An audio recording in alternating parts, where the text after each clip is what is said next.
Alrighty, folks, welcome to our live broadcast of Senior Night. We're now honoring our seniors. Here's Brenna Budd, one of the trainers for this team. I believe she started sophomore year.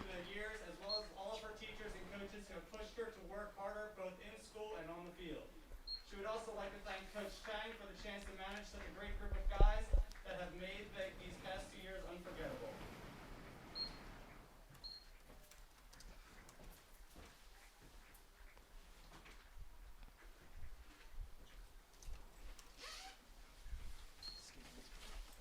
Next up, we have number 59, Gianna Donardis, accompanied by her mother Jen and her sister Ava.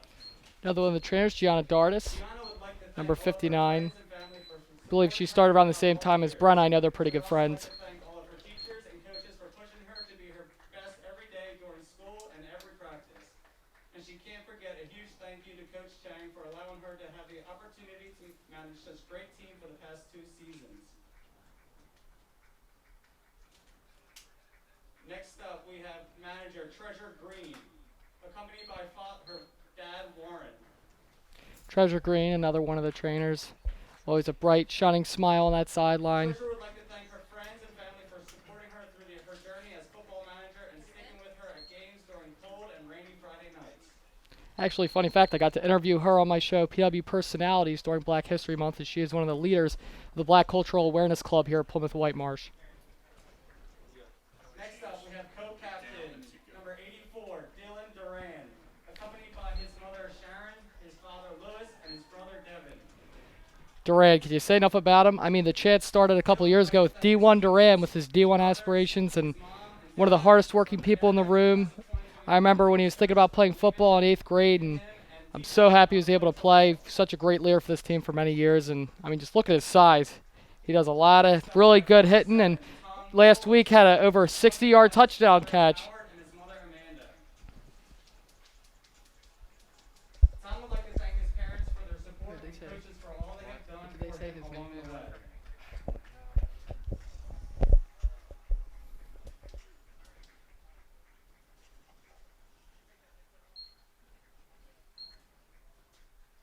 Next up, we have co-captain number 36, Danny Hannon, accompanied by his mom Stephanie and his father Ed. Danny Hannon, another big member of this team. Him and his brother, two big contributors on the squad last year that was so historic in making their playoff run for the first time in over 20 years. Next up, we have co-captain number 65, Jack Hildebrand, accompanied by his mother Maddie, his father Jamie, and his brother Luke. Jack Hildebrand, again, as a center, down there in the trenches, part of being able to create so many of those great running plays last year with the great line, and one of the biggest ambassadors of this team. If you ask him about this team, he could talk about him really all day. Really a lot of passion from Jack, and crazy to realize that we're all seniors this year, right? Luke would like to thank his mom for supporting him. She's always been there for him every step of the way, and she's helped shape him to become the person he is today. So I just have to worry about like Shane and making sure he's Luke, another key player on this team. A lot of big hits.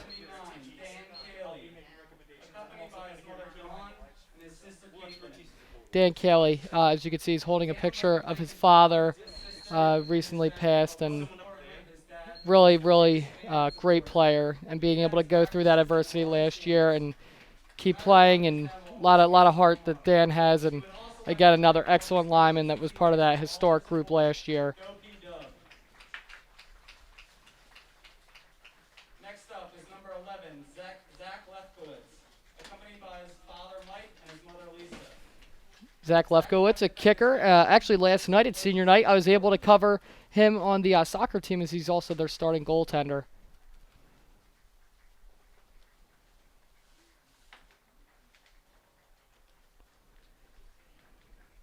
Next up is number 24, Bobby McGuire, accompanied by his mother Marianne and his father Michael.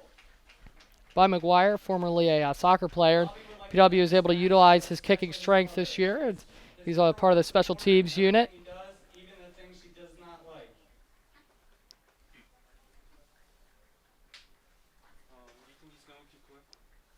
No, you're fine. Next up, number 63, Hunter Masters, accompanied by his mother Marla, his father Wayne, and his sister Jill. Hunter would like Hunter to thank his Masters, another father one of for those always linemen. being the one I remember playing with him in 8th never grade, to and give up. he really loves the sport.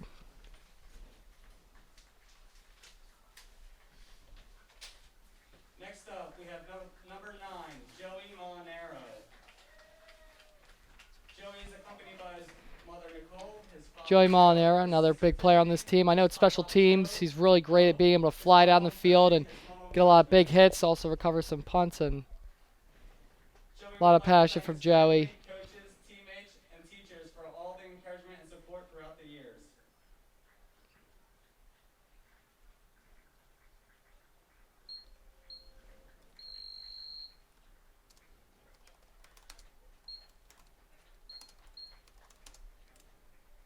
Next up is number 29, Evan Spriggs, accompanied by Grandma Diane, Aunt Lana, and Uncle Anthony. Evan Spriggs, another big player on that special teams unit. Good friend of mine, actually, and And making sure he never he always stuck through it. That I know sometimes he was having his patience tested a little bit, but I'm really happy he was able to keep playing and be on here on senior night. And again, he's pretty quick. I remember we used to race a lot down the shore and stuff like that when we were younger. Next up, we would like to recognize the seniors of our cheerleading team. Our first senior is co-captain Kate Fields, accompanied by her mom Renee and her dad Jack Fields.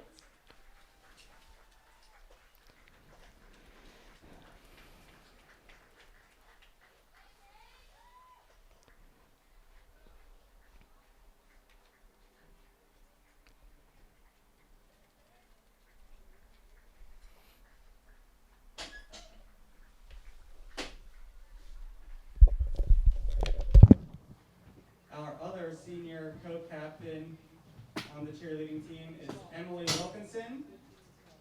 She's accompanied by her mom Kate, her dad Brian, her brother Brian, and her sister Brooke.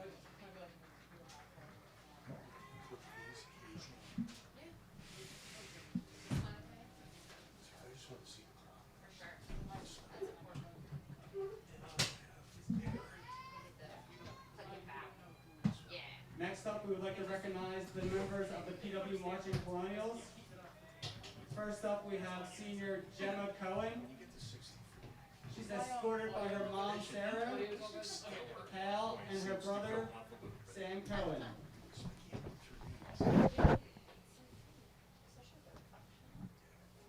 Next, we have Libby Grebeck, escorted by her mom and dad, Mary and Nick Grebeck.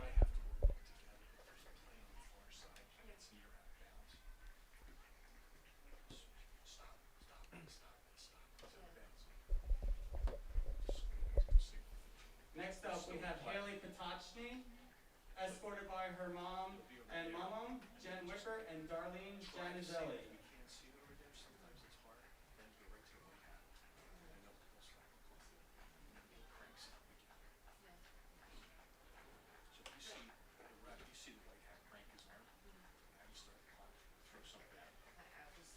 Next, we have senior Kendall Reif, escorted by her mom and dad, Kelly and Mark Reif.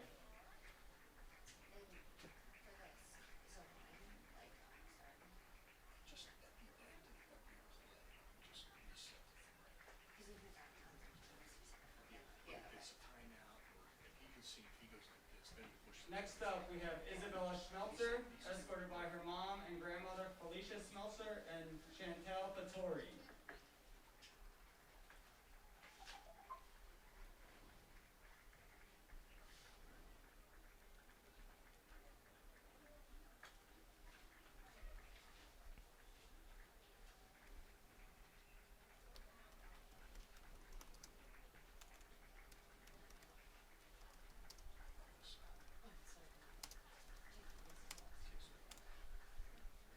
Lastly, we have Emily Wilson, escorted by her mom and dad, April Wilson and Derek Wilson.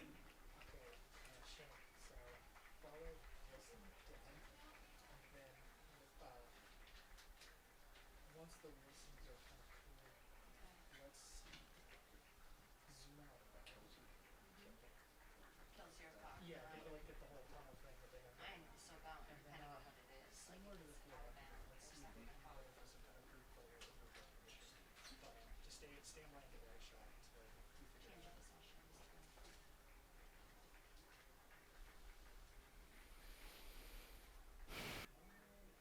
Parents, at this time, on behalf of the Colonial School District, we would like to thank you for providing us the opportunity to work with your child.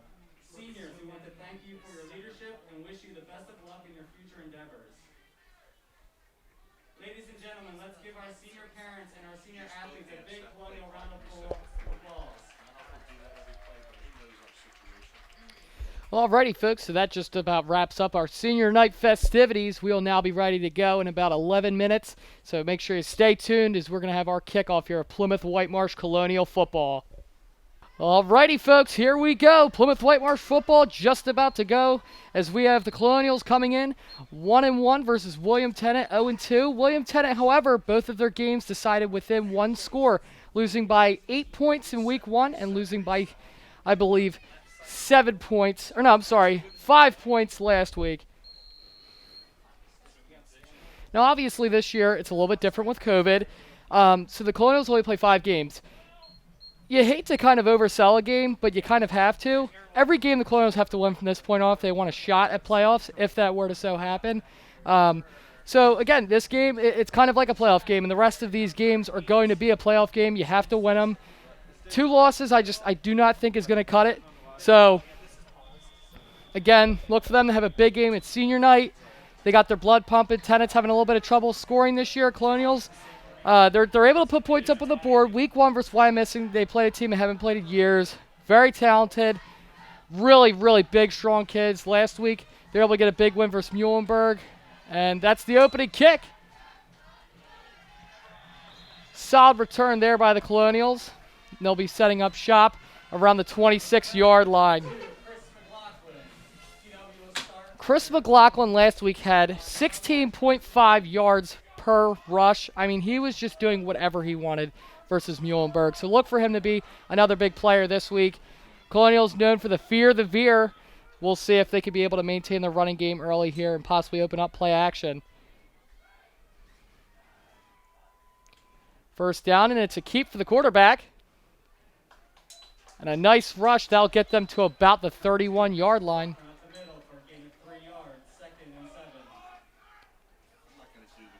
Chris McLaughlin there at the direct keep. It's funny, but last year I was calling one McLaughlin as a quarterback. This year I'm calling another.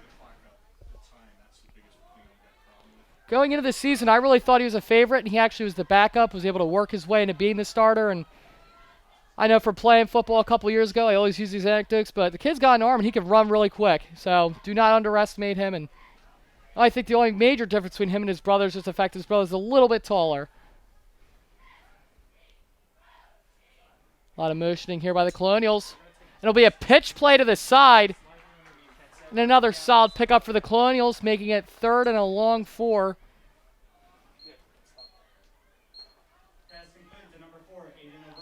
That's Aiden O'Brien with the little pitch pass to the side. I'd say here 3rd and short. I mean, I love quarterback keeps, but I feel like that'd be pushing the issue a little too much early at this point in the game. A lot of options here for the Colonials. Motion in the backfield. McLaughlin rolling back, and he is smothered by William Tennent. That'll be a big loss. Nice sack there for William Tennent. Number 13. Let me just pull this up here. That is Robert Emig with the sack there. All right, so 3 and out here for the Colonials. Again, early, didn't take a whole lot of time off the clock, so now the defense needs to answer back because last week, I'm not sure if they scored in the opening drive, but I know early on they were able to get points on the board. Ooh, and a little bit of a crazy snap there, but Duran's able to weather it, and the ball will get a very generous bounce here. Wow. What started off as what could have been a catastrophe has put the ball on the 29-yard line. A fantastic punt there by Dylan Duran. That was a real senior play there, being able to catch the ball despite it going up pretty high in the air and setting the William Tennent up down there on the 29.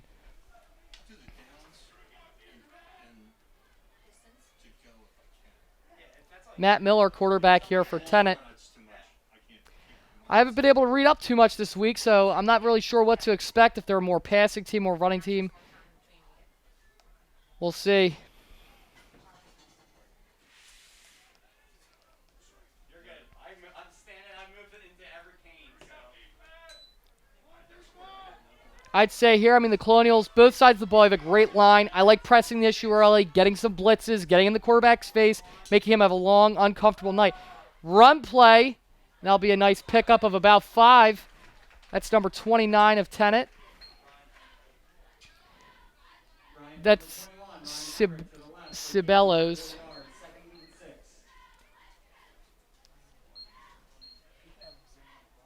Oh, I'm sorry, I read it wrong. Yeah, Ryan Emmerich there with the running play for Tennant. So we see there, it looks like their offensive line able to get some nice holes there for a nice little pickup.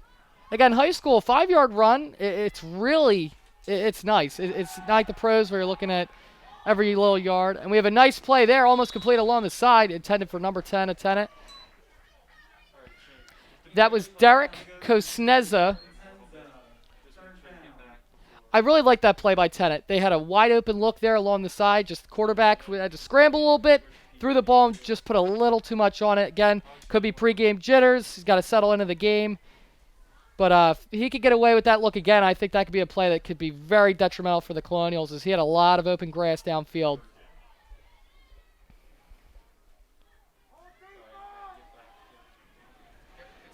Third and 5. Let's see here what the Colonials are thinking. I say, again, I like the blitz. The quarterback seems on the rush. He's having a little bit of trouble, and they do. Wow, the Colonials get in the backfield, but he's able to get away. And again, just through the hands of his receiver. 21, Ryan Emmerich, attendant receiver. So, folks, I mean, yes, another 3 and out, but that very well could have been a nice long drive for Tennant. Their quarterback is getting time in the pocket. When he's getting blitzed, he's able to get away from the defenders, having a lot of time to look downfield, and his players getting open. He's just got to be able to connect with them. So we'll see what his coach tells him along the sideline if he's able to adjust on the next drive.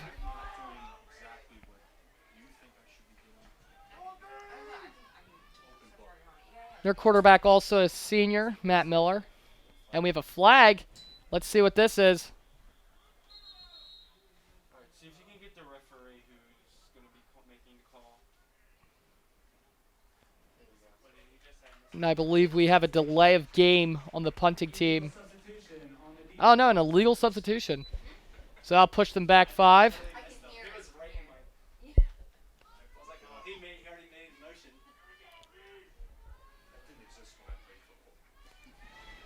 So, pushing Tennant back. This should put the Colonials in a pretty good part of the field. Nice, clean punt. Sends that one back to about the 30. See if the Colonials can get this one. Stumbles a little bit, but still able to get a nice little pickup there off the punt. Setting the Colonials up.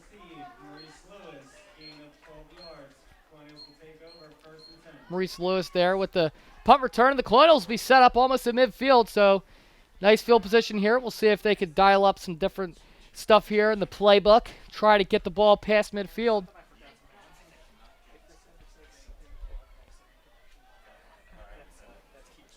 I mean, Durant was able to have a over 60-yard touchdown catch last week. I love getting him involved early, setting up the passing game. Again, once you get the passing game going in high school football, you have so many different options. The defenses typically don't know what to do. You're not at a pro level where they're able to make adjustments right away.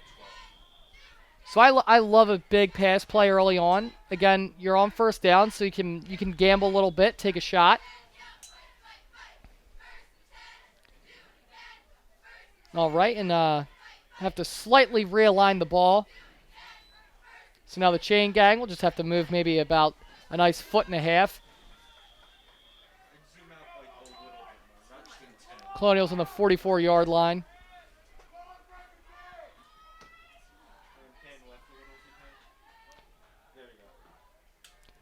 Snap, handoff, and yeah, that play was just doomed from the start as Tennant was able to blow up that opening lane, and that was Nate Kern with the run. Still 2nd and 10, so didn't lose anything, but yeah, that was a really good defensive read there by Tennant. They knew exactly what was going on, and We'll see here. I like the Colonials trying to split the field. I know north-south is preferred, but I really like swing plays. It worked earlier on the first drive. We'll see if they dial up here on second down.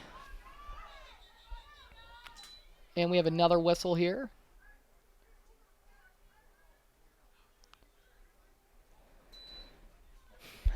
So far here, a little bit of confusion amongst the referees, but that's fine. Gives the Colonials a little extra time to get set.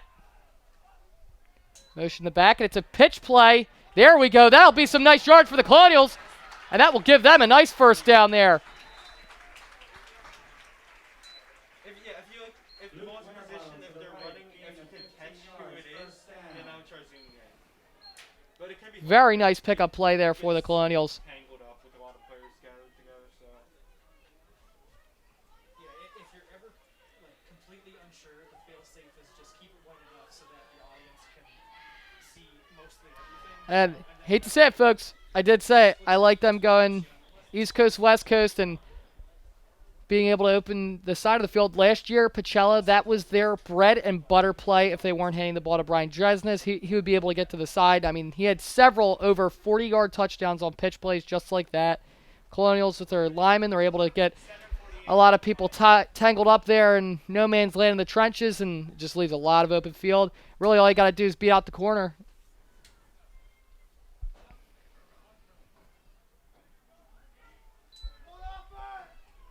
Here at the 7:40 mark of the first, still 0-0. Colonials now in a Tennent territory. And we have a fumble by McLaughlin. We'll see who recovers it. I believe the Colonials will recover it. That puts them back a couple yards. By number 2, Chris McLaughlin, recovered by the Colonials. Third down.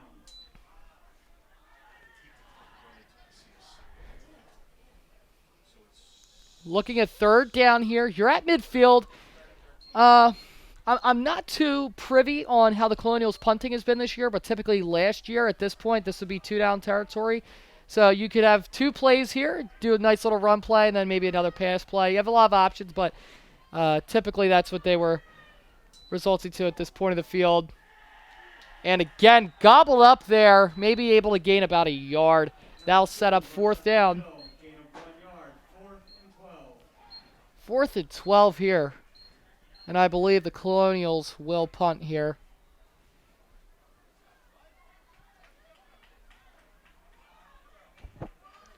We can see as they're running to the sideline, there's a little bit of frustration there as they're talking to Coach Chang. Duran now deep. Send this one downfield. Get another. It was a little high, not as high. And he's able to send that one downfield. And this should be a nice little return here for Tennent. Setting them up at about the 34-yard line.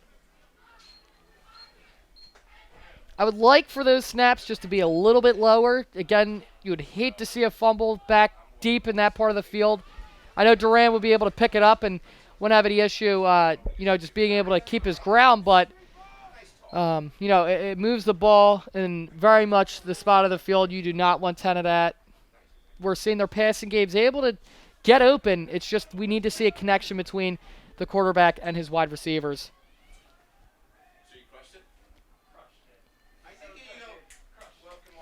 So far, only 1 first down here. 6:11 mark here of the first.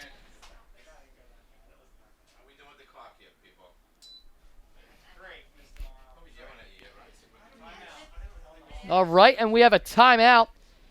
I think maybe they just needed to draw something up. They're having a little bit of miscommunication possibly.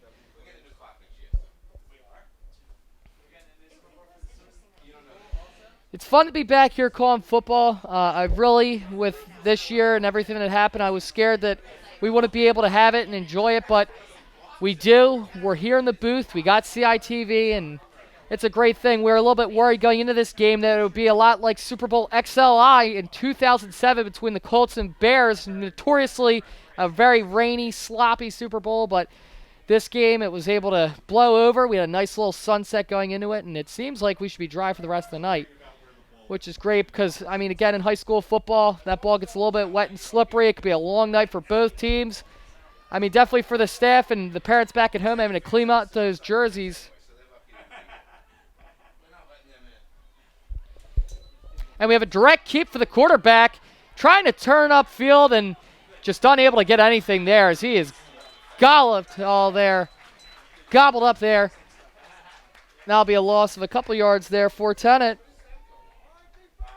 Rush for number 5, Matt Miller, to the right. Gain of -1 yard. So a loss of 1 for Tennant. I like the idea of a quarterback keep there, but I don't like it going as far down the side. I would like it to be a little bit more up the middle. His line seems to be doing a solid job. When the Colonials don't blitz, they're able to get a little bit of some openings, but the Colonials blitz has just been swarming, so that's been giving Tennant a little bit of trouble. Another pass play, and that time they will connect, and this could be something here, folks, as he's able to stumble, stay on his feet. Wow. Some really great rushing there. That's number 10, Cosenza. And that's a big-time first down. That might be what Tennant needed to get this offense pumped. A 25-yard pickup there on the pass. That's what I was fearful of, because if they could establish that and he could start connecting, Cosenza, that was his first pass looking towards him. He's able to catch it. Colonials having a little bit of trouble tackling him. He even stumbled on his feet, stayed up, and now they're in the Colonial territory. Early on here, for a high school team, Tennant has passed the ball quite a bit, so I feel like they're pretty confident. Miller in his arm. Maybe those first couple plays, just a couple little hiccups. Again, the Colonial secondary having a little bit of trouble. We have a flag here on the field. I'm waiting on the official signal here.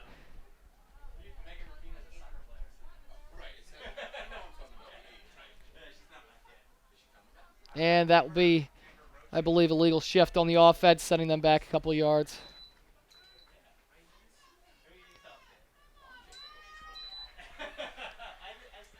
See, those could be back-breaking. You have a really nice gain. You have the momentum. You want to get the ball snapped, keep moving, tire out the defense, and then what do you have happen? A penalty sends you back a couple of yards, gives Colonials a little bit more time to catch their breath off of the previous play.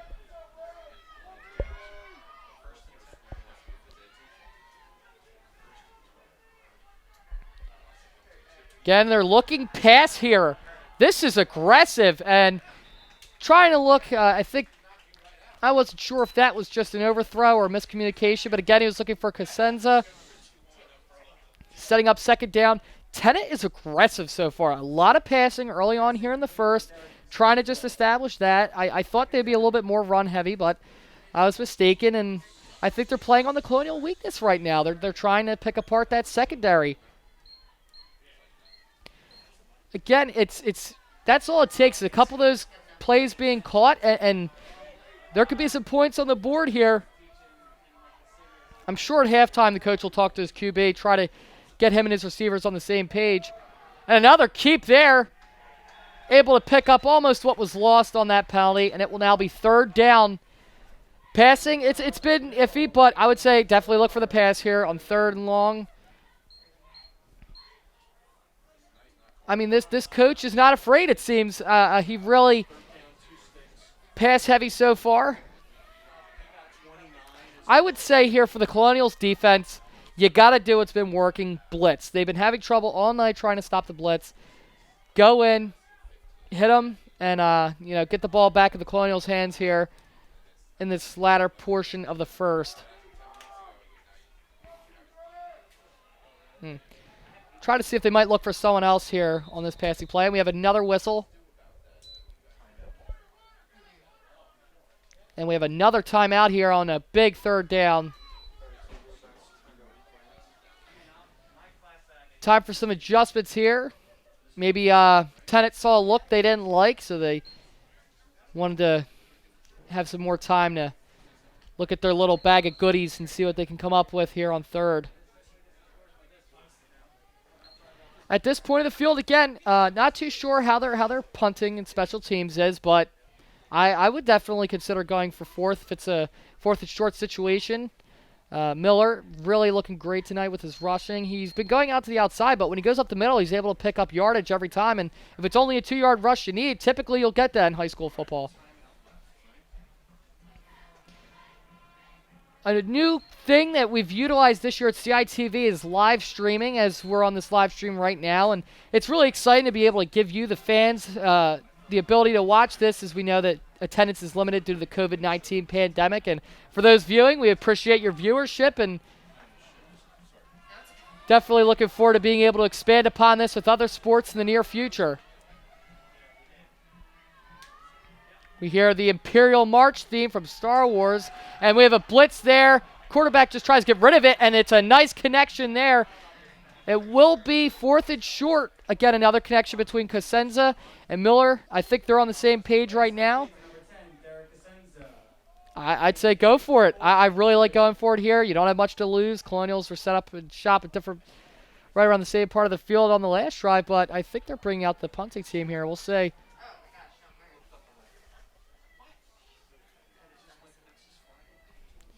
3:59 mark here of the first.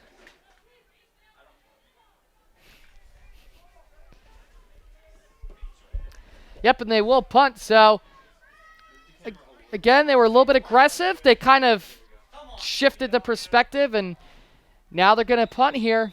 And we have another flag here.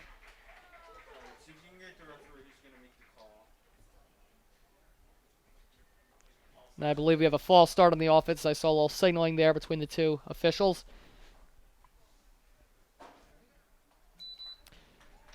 So that could be a little bit problematic because now they have to go back a little bit more.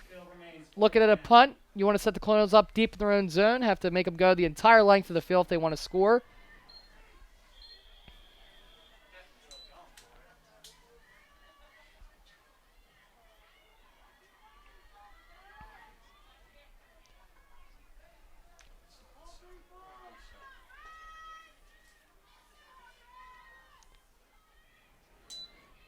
And we have a keep here. Wow, that was risky, and that risk did not pay off. Oh, boy. At this point of the game, I don't like going for it in that fashion. You're pinned deep at midfield. That gave the Colonials a golden opportunity now on this drive to be able to put some points on the board. They could have punted it, put the ball deep, had the Colonials have to go a much farther length. But, wow, that was this coach here, Tennent, the lack of respect for the Colonial defense, trying to get them off there, and they knew what was coming.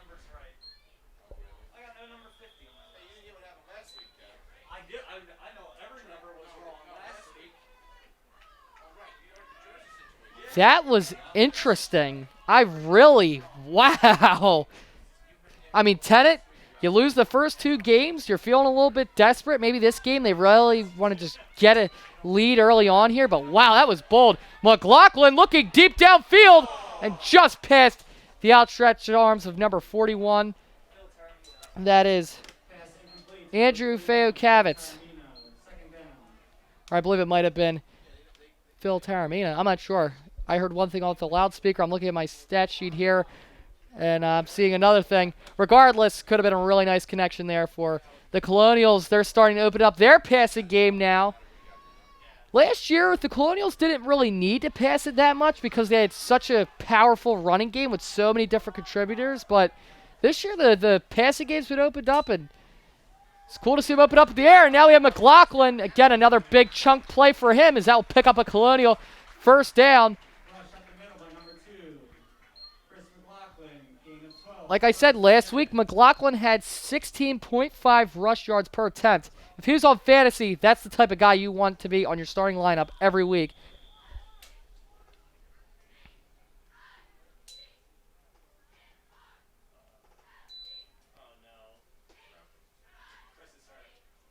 And we have a timeout here as McLaughlin is limping over to the sideline. That is not a good sign for the Colonials.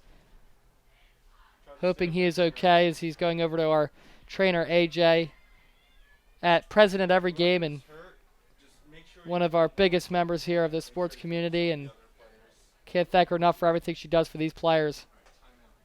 McLaughlin last week had 148 rush yards. If he's hobbled, he's not really feeling that great in a game like this. That could really be a difference maker for this Colonials offense.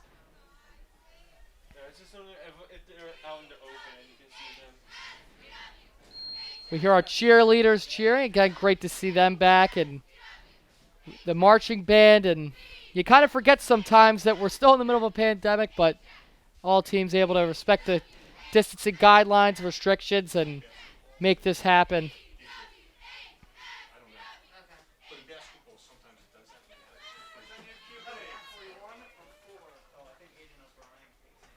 I believe Aiden O'Brien will come into the game now as quarterback.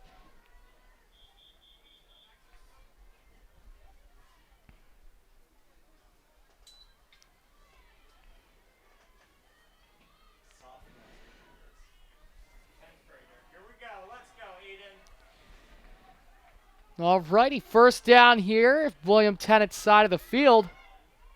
I think here the Colonials might go a little bit conservative with new quarterback in here on his first down of this game, so I think maybe see a run here. Motion in the backfield, and we do have a keep there for Kern, but again, we see Tennant right there. They knew it was coming and able to blow up the spot there.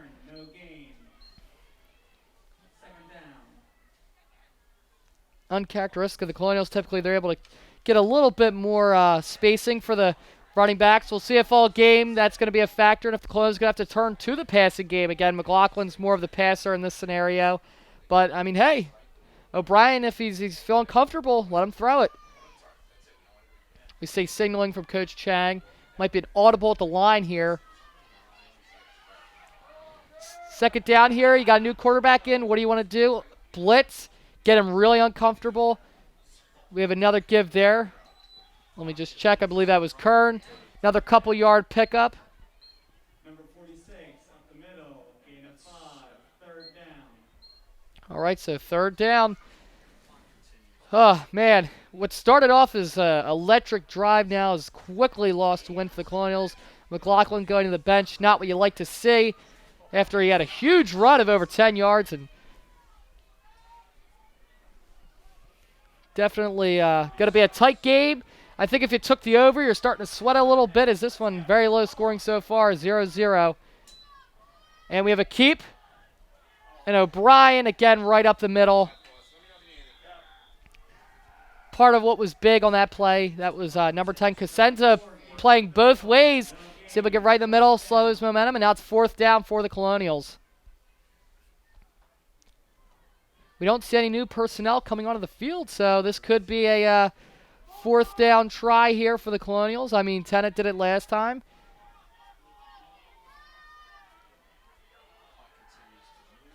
Let's see here. Again, I like a little pitch play. Send it down to the opposite sideline and hope they get some separation and pick up a big first down here for the Colonials that would put them further into William Tennent territory. And we have another whistle here.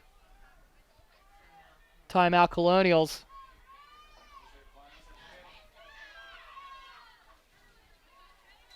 Timeout by the Colonials.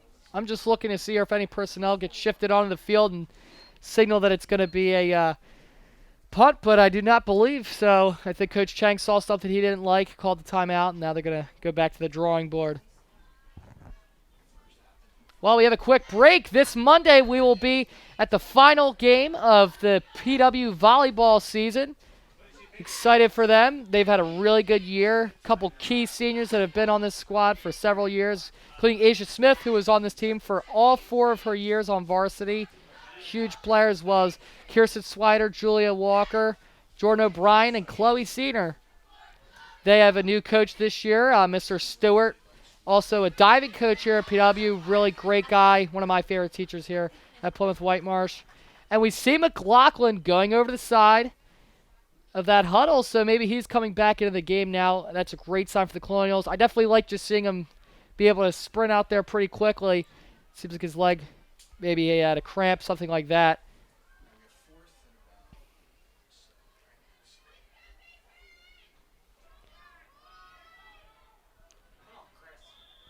We'll see here what McLaughlin's able to dial up. I mean, hey, pass play, why not? Run has been ineffective so far here in the first.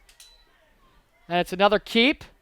And again, right up the middle. And Tennant is going to be able to get the ball at about the 40-yard line. So Colonials able to get the ball in the Tennant side of things. I think they were thinking maybe on that last down they wouldn't be expecting a run up the middle because the past couple plays were like that. But A little bit of chocolate vanilla play calling here. I'd like to see a little more variety, but again, game is still young.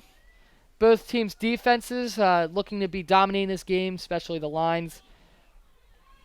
Tennent, I mean, they were starting to get the passing game going. They had a costly penalty on that last 4th down that really ended up being the backbreaker. But here, starting off, 1st and 10 on the 40.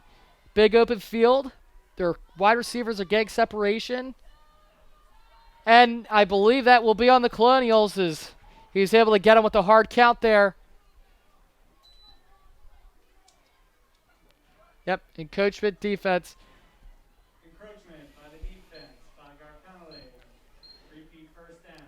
Now, that's a play you don't see as much in high school. That was really smart there by Miller of Tennent. He was able to get the Colonials off, get a couple free yards, put them even closer to midfield.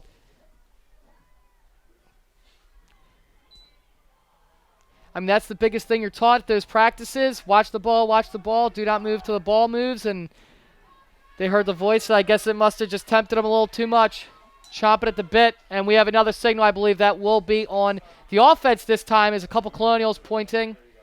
And we will have a false start on the offense.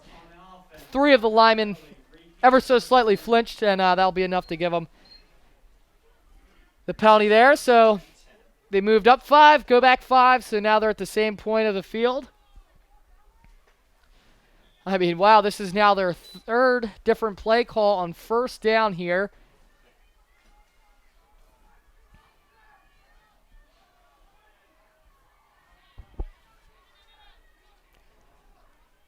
One back in the backfield here for Tennent. That's a give. Pickup of about maybe a yard. I really, for Tennent, the running game's having trouble. Colonials' defensive line in that middle of the trench, besides one really big pickup by the quarterback, I mean, they aren't really able to do much. The passing game has been working. I would say just go back to that, and if you're able to keep being successful, if it's not fixed, if it's not broken, don't fix it. And final 15 seconds here of the 1st, and I believe this will take us into the 2nd. 0-0 tie game here at Plymouth Whitemarsh Stadium. If you can try to move over to the scoreboard. Beautiful senior night here. We had some nice festivities we were able to cover, and now the Colonials will go to the sideline. 10 will go to the sideline. As tight as you can get. We covered some games last year where at this point the Colonials will be up by upwards of 20, 30 points. So I like a close game. I do. I really, it keeps me on my toes. I'm able to stay talking about the game and not other nonsense. Definitely missing my partner, Jack's Vita, tonight, as we were able to have a lot of fun chemistry on here, talk about some stuff that sometimes didn't really relate too much to the game. But, I'm sure he's having a fun time now as he's currently on a college visit. Maybe we'll get the team back together for a playoff run. Who knows? So for both teams, some points of emphasis that I would like to point out. Tennent passing game, obviously, it's been pretty effective. Again, a couple little hiccups starting off the game, but they were able to move the ball downfield in the last drive. Had a costly penalty. For the Colonials, we're going to be looking at McLaughlin for the rest of this game. He came back in and he was able to jog on the field pretty quickly, but again, a leg injury to him would be very fatal for this offense, as he was really starting to get his stuff going on that big, I believe it was a 14-yard rush he had on the last drive. And then once he came out, we actually, right now, I can see him running on the sideline, just keeping his legs loose. And last week, he was able to rush for so many yards. And as a quarterback, when you're able to just keep picking up yardage like that, it's huge. It wears the defense down. So we'll look to see if he's able to keep running as effectively as he was after the injury. 2nd down now for Tennent. They've only run one play, but yet they've had the ball for about 2 minutes now with a couple penalties. We have a deep look downfield, and again, just a little bit past the outstretched arms of Cosenza. He was able to get some separation, but quarterback just put a little too much pepper on that ball.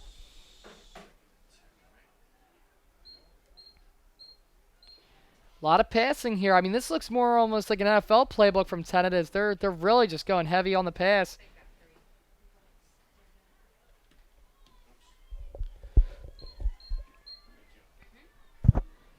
11:54 mark here on the second, 3rd and 10. I mean, we saw some trickeration on the 4th down, so we'll see if they want to try something else here on this drive as they're having a little bit of trouble moving the ball. Looking pass again. Connection along the sideline, and that will pick up a nice little chunky yardage. That was Emmerich, game of 7. 4th and 3 here for Tennent. I mean, you went for it on 4th and, I believe it was 4th and 7, 4th or 8 last time, and they were able to do the keep there where he tried to go along the sideline quickly. The Colonials were able to tackle him here, so we'll see what they do. That's with a play like that, although it was ineffective, it keeps the Colonials on their toes because they don't know what to expect. I mean, again, there's a lot of different options that Tennent has, and I think here they're going to go with the more orthodox route, go with a punt.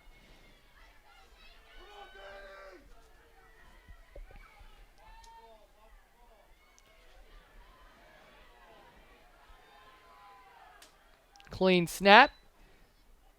That's a nice punt. That will put the Colonials. Here we go. Some nice blocking there. We might have a block in the back, actually, with the flag there. We'll see what the refs signal.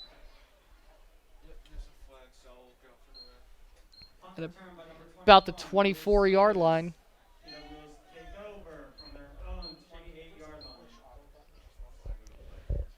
Some conferencing here with the officials. We'll see here what he signals. Block at the back on the receiving team, so I will put the Colonials back a couple yards. Block in the back on the receiving team.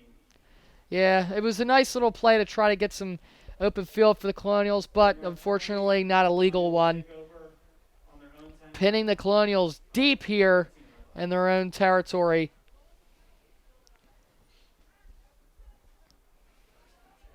McLaughlin under center. We'll see what he does.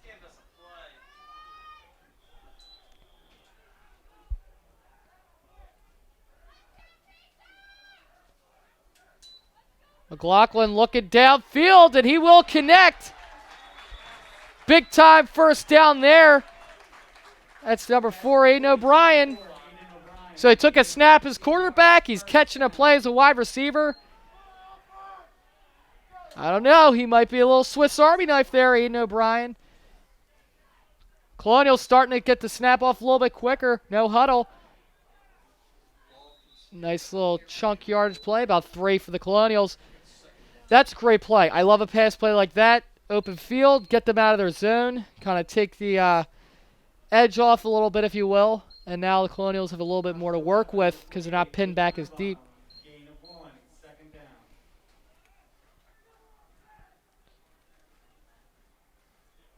Play was to Winterbottom on the previous snap there. 2nd and 8 here for the Colonials.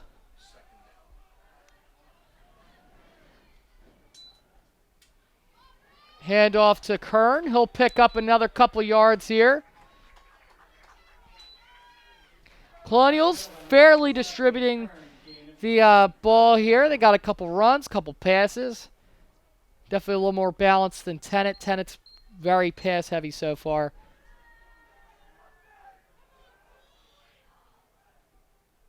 Big 3rd down here for the Colonials, trying to keep moving this ball downfield on what looks like a promising drive. Winterbottom may be able to pick up a yard.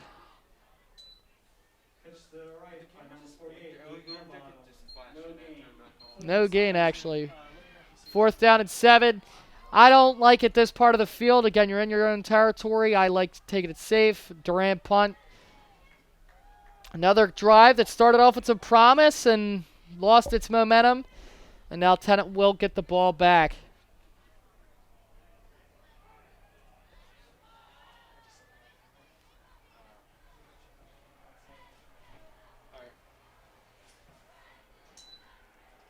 Cleaner snap. And that one kind of roofed a little bit.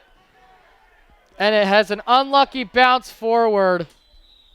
That will set up Tennent in the Colonial territory already. Durant typically able to move the ball downfield a lot better. What happens is when you drop that ball and you kick it, if you put your foot on the wrong part of the ball, it can send it up high instead of long. And that's what we saw there as that one went into the night sky. bounced forward instead of backwards. So really that ball just was not in our favor on that one.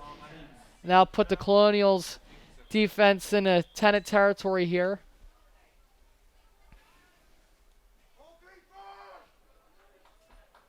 I'm sorry. That will put Tennent into Colonial territory. Handoff there. Now see, for Tennent, that was, you're trying to reestablish your run game, and the Colonials just showed you what their bread and butter of their defense is, which is getting out to that outside edge and just causing a lot of trouble. We've seen every play that they've tried to stretch down East Coast, West Coast. It's not working for Tennent. Rush play was by number 2. That's DeGaldo of Tennent. Yeah, so Tennent really, passing game's able to get some success here and there, and a couple rushes up the middle by the quarterback. But besides that, I mean, trying to get to that edge, they are having a lot of trouble. And see, they go down the center here, and a very nice pickup by DeGaldo again. That will put them just a little bit short of the first, but a really nice rush down the center. I would say here, don't even huddle. Just snap the ball. Let's go get the Colonials a little bit tired, but they will huddle. Third down here, big third down for the Colonials. They're able to back them up, both plays, and then now they're looking at a really interesting spot here. I think pass. Why not? It's been working. They've been able to get some success up the center, but, I mean, the passing's really what the Colonials have been having a lot of trouble with tonight, and it's really just been the quarterback at Tennent. His lack of connection is what's costing them. And we have a double handoff there, and he's tackled in the back. I don't like the play call there. They went with very similar plays on 3 consecutive downs, and now it's going to be 4th down just like that. I think they're bringing the punting unit out here, so 2 quick series by both teams. If you're a big defensive guy here, you're definitely like what you're seeing so far in this one.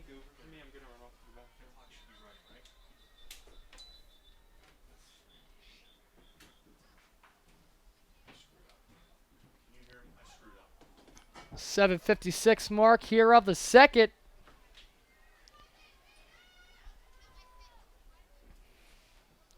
A lot of defense here.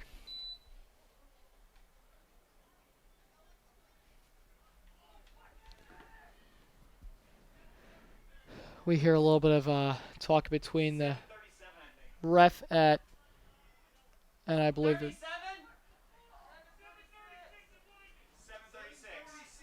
And we have a little bit of confusion with the clock, so they will just take it down.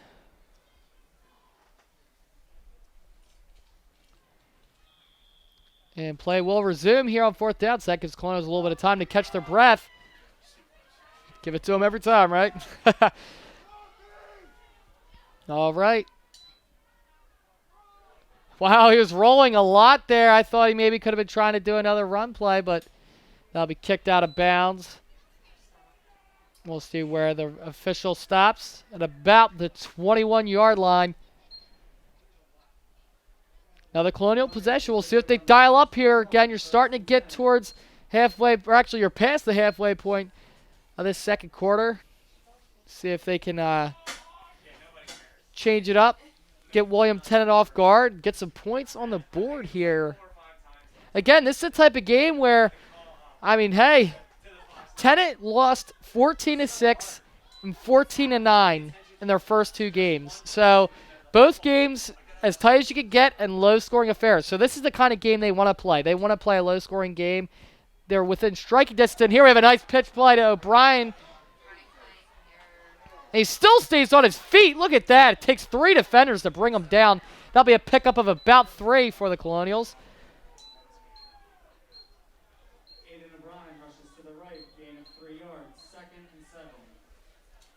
Second and 7 for the Colonials here. Nice pitch play. McLaughlin waited right till the last second to get it out, and that allowed for O'Brien to get some more open space, get some separation away from that incoming defensive line of Tennent. As I was stressing, though, I mean, Tennent, if it's a game that's low scoring like that, they'll keep it right within striking distance. The Colonials just need to get on the board. We have another nice play here to O'Brien. O'Brien able to get the first down. He's wrestled down at about the 40-yard line. Colonials rushing, starting to get their footing a little bit, pun unintended, but that's what you need. You need those first downs, and now they need to get sustainability and get a drive that they're able to keep consistently getting first downs. We've seen on several drives, they're able to get a nice couple big chunk yardage plays. Then they'll go 3 plays in a row of either negative or no gain, and then they quickly punt it back. So let's see if they can get a couple first downs here and start to put Tennent back on their heels. And again, we see Tennent in the backfield unable to bring down the Colonial rush. Gain of 6 for O'Brien. Gonna check my little stat sheet here to see what O'Brien was able to pick up last week. O'Brien had 52 rush yards last week, averaging 10.4 yards per carry. So that's some really good stuff too.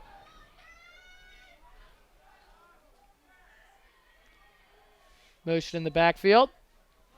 And a give to Kern. So they're giving the ball to everybody. Kern, O'Brien, Winterbottom. Number 46, Nate Kern, rush up the middle, no gain. 3rd down. 3rd down here. What is Coach Chang going to dial up here? I mean, the run's been working, but... And they'll give it again to Kern, and Kern will be able to... Oh, and he fumbles the ball. That is unfortunate, but no one's able to get on top of it just yet, and I believe Tennent will get it.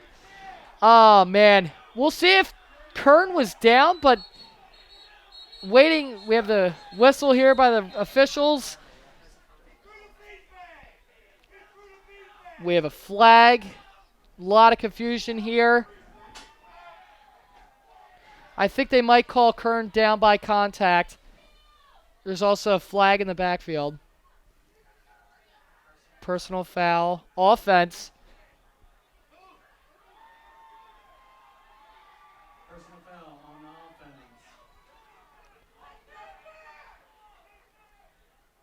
Oh, I believe it was a chop block.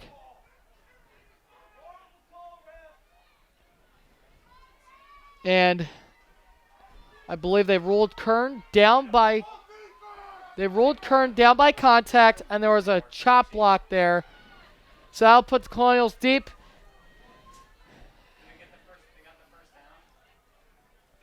Yeah, so personal foul.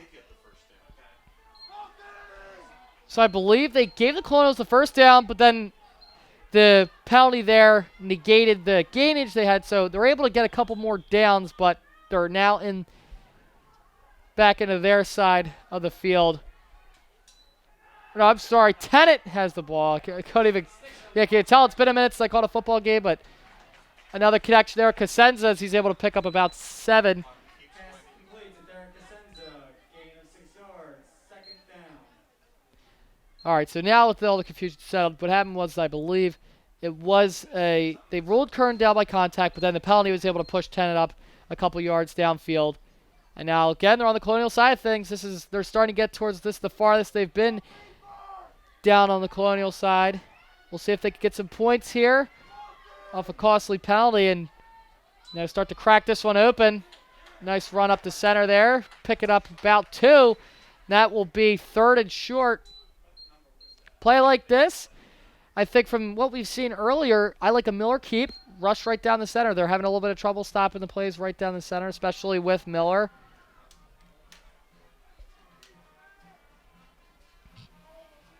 Seeing their previous couple calls in situations like this, I really don't know what to expect out of Tennent.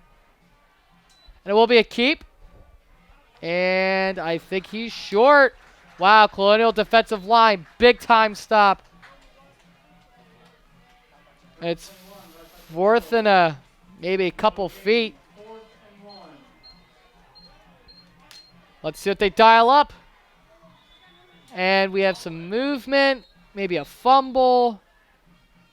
And we have a Colonial timeout, I believe, as Coach Chang wants to make sure he stresses to his group the importance of this down and what they should be looking for. I mean, this is big. 3:40 mark here the second. It's 0-0. Scores haven't been coming to either team. Any sort of momentum you could get going into the half is huge. So for the Colonials, stopping this play would be monumental. Not only is a mental statement for their defense, but just to simply keep Tennent off the board.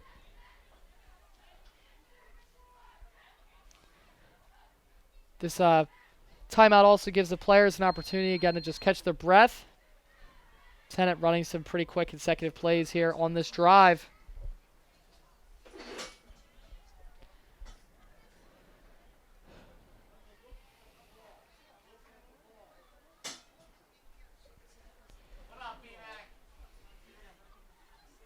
William Tennent Colonials opened up against them last year. I believe they won that game by 2 touchdowns. That was the beginning of a very exciting run for the Colonials last year, only losing 1 regular season game to Cheltenham and a heartbreaker at the very end. But I mean, that was as close as you could get to an undefeated season as we've seen in a very long time for the Colonials.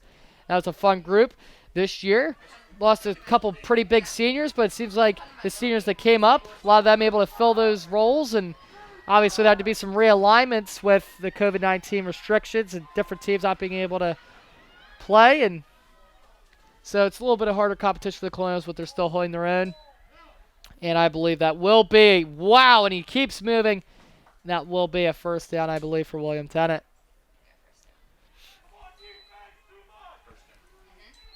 Smart play call. Didn't think of anything crazy there. They went with what was working. And that's another first down. 3:30 mark here on the second. And now I'm thinking they're going to look pass. And they do. Down the side. Cosenza. He's able to come down with it. Wow. That is a big time catch. Putting them down to about the 1 yard line. No huddle. Go right down. 15-yard play there to Cosenza. This guy's their guy all night. And rush play. And he will get in. Touchdown. William Tennent. And that will be the first point scored of this game, taking it all the way down to the 3:14 mark of the second. Again, for Tennent, they had to earn every inch of that yard, and they're able to get a nice call to put them up even further with a personal foul on the Colonials on the previous drive. Miller able to crack this one open, quarterback keep, and we see there in 2 situations, it was quarterback keep. He picks up the first down the 4th. Nice pass play to Cosenza. He's able to get up, bring it down with a really nice catch right along the sideline. And then, Miller did his thing again with the keep. Got in, scored the touchdown. And now they're going to go for 2. And that will be broken up by the Colonials, so only 6 points. You never know. Now, if the Colonials are able to convert, they would then have the lead. And with the game this tight, 1 point could be all that decides it, folks.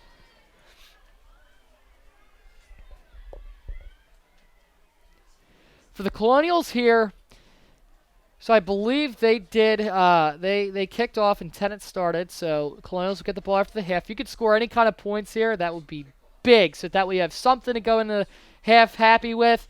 Build off it going into the second. You get the ball back. For Tennent here, if you could stop the Colonials quick, get the ball back, who knows, you could score again, really start to put your foot on the pedal this one going into halftime. And so this is a pretty big possession here for the Colonials. Again, when it's a game this tight, every possession is, but especially after giving up the score there. Starting to feel the momentum get lost a little bit. Crowd's not as loud, so you want a big play to kind of get everybody awake again.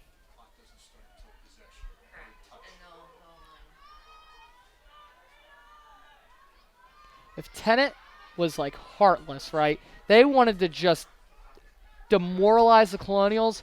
If you do an onside kick here, that would be looking like that Saints-Colts Super Bowl from 2009. Very gutsy call by Sean Payton. I mean, a play like that here, you get the ball, you have 3 minutes to go down the field. That would really be something special. But I don't think they're going to be quite as gutsy as that. And they're not with the kickoff. I didn't expect them, but again, I put the offer out for them. Nice return here for the Colonials. Putting them at about the 26-yard line.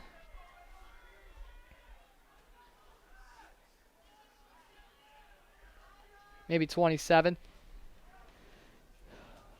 3 minutes, 7 seconds. They haven't done a lot of passing plays, but the ones they've had, they've been able to move the ball down pretty far down the field. So we'll see here if the Colonials maybe they try to go a little more pass heavy.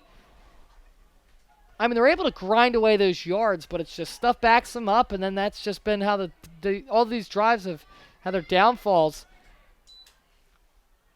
McLaughlin keeps. He's brought down the backfield. Clock rolling now. Less than 3 minutes here in the second. Keeps it to the right. Loss of 2 yards.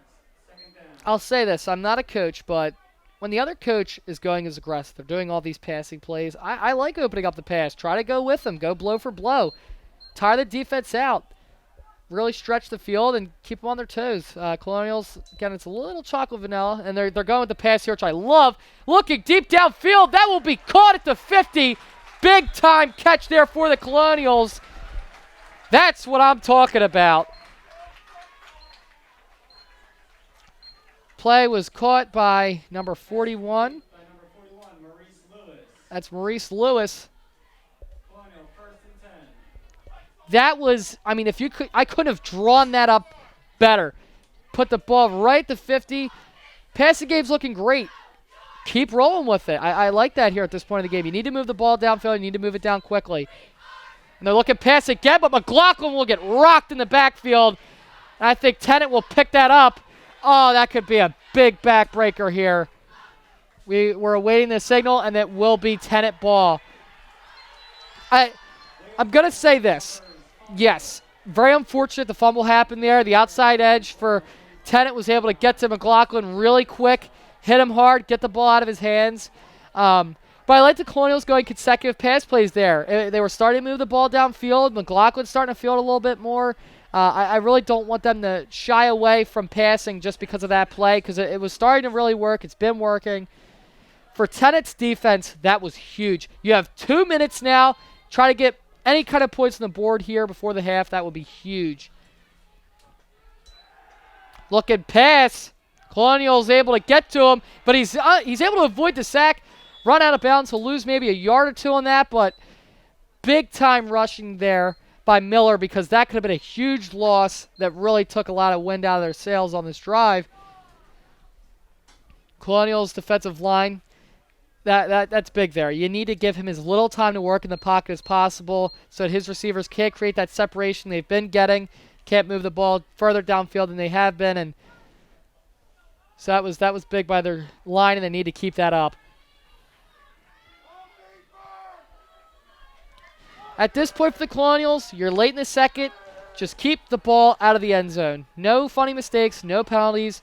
Just make sure the clock winds down, and you keep the ball away from Cosenza. And we have a catch there by Emmerich.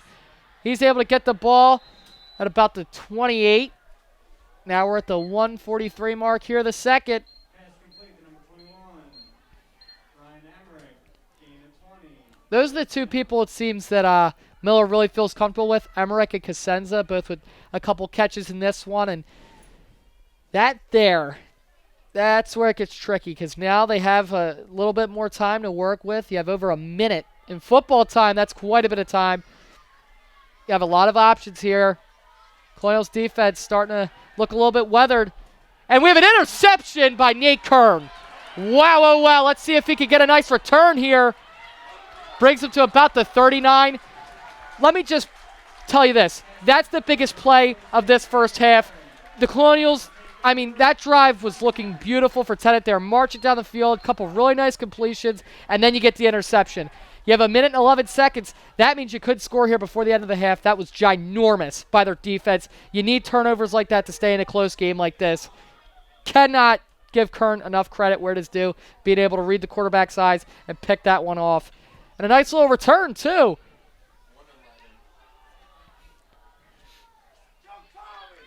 Big if the Colonials could score here. Big. I mean, that is huge momentum. And the line of Tennant swarming McLaughlin there. The past couple pass plays, that's what it's been. McLaughlin is going to have to get that ball out quickly, because Tennant is really doing whatever they want down in the trenches right now.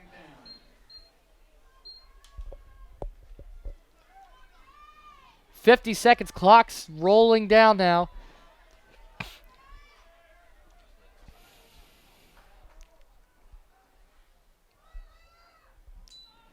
McLaughlin looking, and again Tennant able to get to him. at halftime, that's going to be a big adjustment the Colonials need to make is that line has got to give him more time. I mean, I love that they're going with the pass, but it's just you can't pass the ball if your quarterback doesn't have any time to throw it. Clock's still rolling, less than 20. I think they're going to take it to half, but Colonials, the big-time turnover there towards the end of the half, able to prevent Tennent from scoring. That'll be something I want to look out for, though, is if they can make those adjustments up front and get McLaughlin some more time, as he got banged up earlier, if you remember, and last play will be to Kern. And that will take us to half. So 6-7 Tennent. Pretty evenly matched game so far. A couple big plays by both teams. And we're going to cut to a quick commercial break, but make sure to stick with us and tune in for our coverage of this second half of Plymouth Whitemarsh Colonial football action.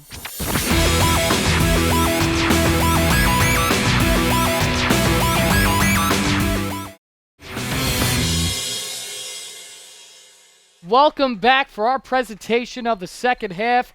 We saw a lot of very nice plays that were promising for the Colonials, but the one thing I'm going to say that they're going to need to work on going into this second half is their offensive line. They started off pretty good. They got really shaky in that second quarter. A lot of plays where McLaughlin was running for his life, hardly at any time. I like that the Colonials were passing a lot, but it's just you can't get the ball out if he's facing that much pressure. Again, trying to reestablish the run game. There's a whole barrage of issues you face when that center is not being able, that center line is not able to get him enough time in the pocket. Additionally, the defense, couple shaky segments in the secondary, but besides that, defensive line has been doing a great job of minimizing the run and the sting of the quarterback sneak by William Tennent. So, again, it's 6-0. That is as tight as you can be. At this point, it's not a tied game. So for the Colonials, nothing to totally shake your head on yet. They're going blow for blow right now. This is a heavyweight bout.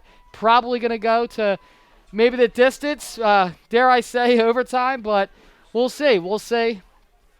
Colonials giving the ball to William Tennent to start the half.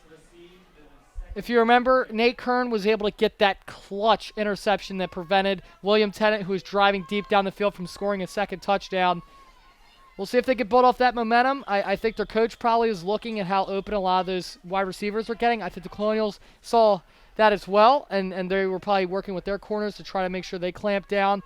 They don't allow anyone to get open, and we'll see what both teams come out with here at the start of this second, and we're just about ready to go underway here.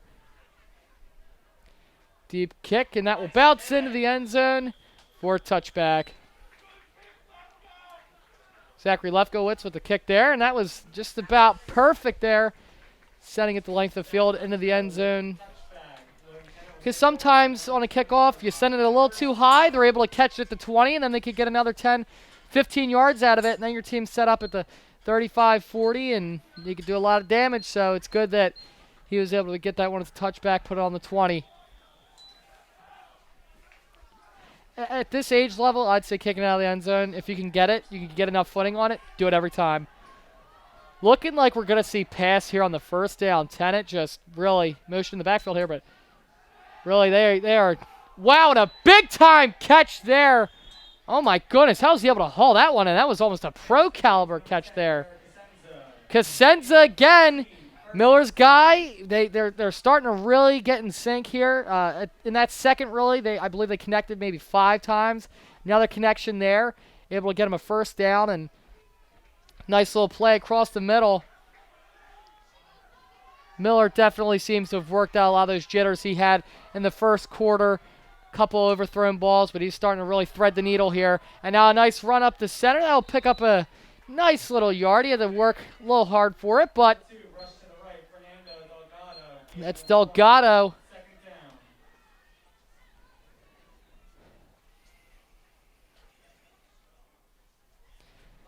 So you love to go for a 3 and out on the opening possession of the second half. That's the away team, that is, so that you can get the ball back quickly. But obviously that's not going to happen as they quickly were able to get a first down. So Colonial defense here. We see here there's definitely a size disadvantage with Cosenza. He's bigger than the guy covering him. Downfield again. That will be caught. He could get this one down in a deep Colonial territory, and we have a flag. We'll see what the signal is, but Wow, Emmerich and Cosenza, a two-headed monster and a thorn in the Colonial defensive side. Another big-time pass play. The Colonials gave up, and there's a flag. If that's against the Colonials, that is really going to put the ball deep into Colonial territory. Not the way you wanted to start this second half. Yep, we have a personal foul. A face mask, nonetheless, on the defense. Free yardage there, sloppy. In a game that's this close, you're not going to win with penalties like that. Oh boy, folks. Colonial defense here. Another big turnover at this point would be just huge and stopping the momentum that Tennent has right now as they are moving the ball down the field. I think at halftime they really were seeing a lot of those looks they were getting in the secondary, and Tennent definitely starting to take advantage of that.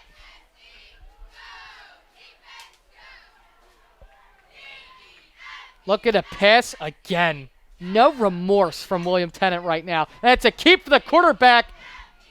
Another couple yards as they inch closer to another touchdown. Number 5, rush up the middle, gain of 5, 7 down.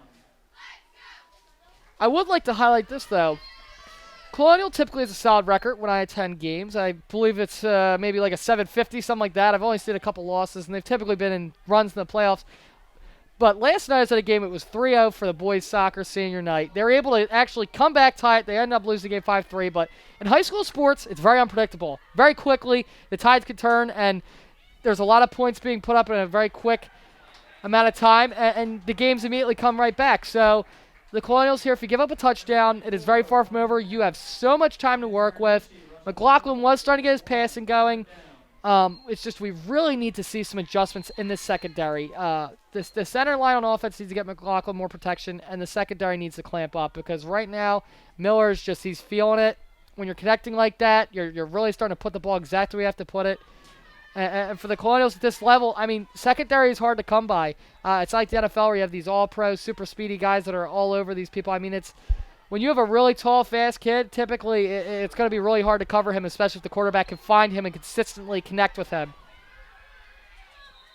And we have a flag here. We might have an encroachment on the defense. Let's see.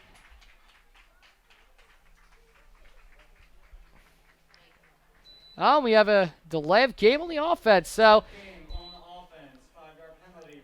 that's important. That couple yards, I mean, that's what you have between 3 and 6 to 8 points. And so, I mean, you'll take what you can get at this point. You just want to pump the brakes on this Tennent offense because they are red hot right now on this drive. Currently at the 8:37 mark of the third, 6-0. Colonials are down. Motion by the tight end. Looking pass. Tripped up. No flag. Almost intercepted. Oh, man.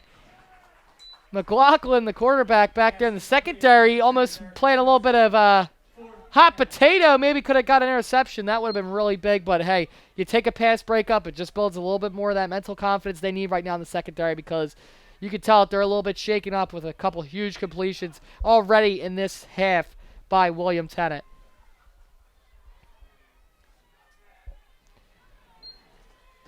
So we have 4th down here, and they're going to kick. I like the move, actually. I really do.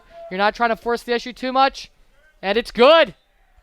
That's a beautiful kick there. I mean, high school kicking, it's hard to come by. When you can get it, you take it. Instead of having to possibly risk leaving points on the board and not being able to get them, they're able to get it. They score. Now they're up 9-0. So it is going to be a 2-possession game now. Tennent with the lead. Anytime you say this, though, you'll take 3 over 7 any day of the week. I mean, that's just a given. Big-time drive, but I like the latter part of it for the Colonials. If you're able to score a couple touchdowns and you're able to hold Tennent to 3 or nothing, I mean, obviously it's just simple addition, but that's what you want to do. If you're getting in a title weight bout where it's just touchdowns and they're only putting up field goals, that's when you can start to feel a little bit more confident. And your defense, you can allow them to go downfield, and if you're able to, once you're backed up, stop them. I mean, that was big there. That was big. I really was expecting a touchdown for William Tennent. You're down 2 TDs, and that's when you're starting to get to that point where you're like, oh, boy, we're starting to lose this one early, but only 3 given up. The Colonials need a big drive here. You need to get something and just get the people on your bench, get them a little bit more amped up, get your offense really starting to feel its groove because, again, it's tight. Points are rare to come by. You need something to just build off of here. 8:20 mark of the third. Tennant setting this one deep. Wow, I have to give their kickers a really big kudos here. Some really brilliant special teams kicking here for a high school team, setting the ball the length of the field, making a field goal. Definitely, they did their scouting with the soccer team or somebody to find these kickers, and very impressive stuff here.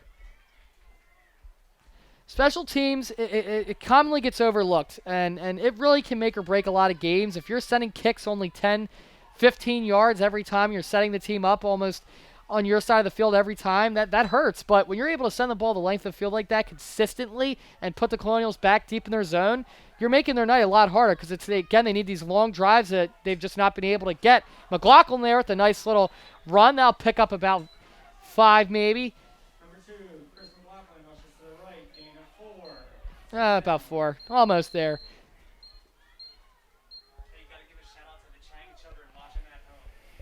Quick little shout out here to the Chang children of Coach Chang watching back at home. I'm sure they're pretty excited being able to see their father on the screen, and hopefully they could see a Colonial win.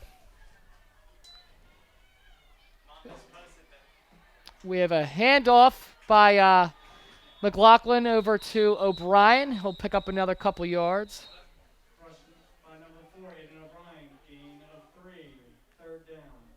Third down for the Colonials again in their own zone. 3rd and short. You need a first down here. You need to do something to just get the ball moving, get some positives on the mental side of things here. And we have a hold. Oh, man, that hurts. That pushes you back even further into your own zone. Like I said, penalties, you're not going to win this game with penalties like that. Between the face mask, the personal foul at the end of the first half, and now that hold. I mean, this game's going to be one that you need to be clean with, and currently they are not. They need to really fix a lot of these mental miscues, or else it's going to be a long night. You're taking yourself out of the game. Those are the type of plays where you need to just know what to do and put your team in a spot to win, because when you keep doing that, you're working against yourselves. Kern with a nice pickup. That puts them right around where they were on the previous down. Gain of 8. 3rd and 8 now for the Colonials. 3rd and long. What are you thinking? Are you thinking pass? Or are you thinking a pitch play? I don't know. We have a player down now. While the trainer tends to him, this will give the Colonials some more time to think about what they want to do, as well as Tennant just able to catch their breath a little bit and think about what they might want to do.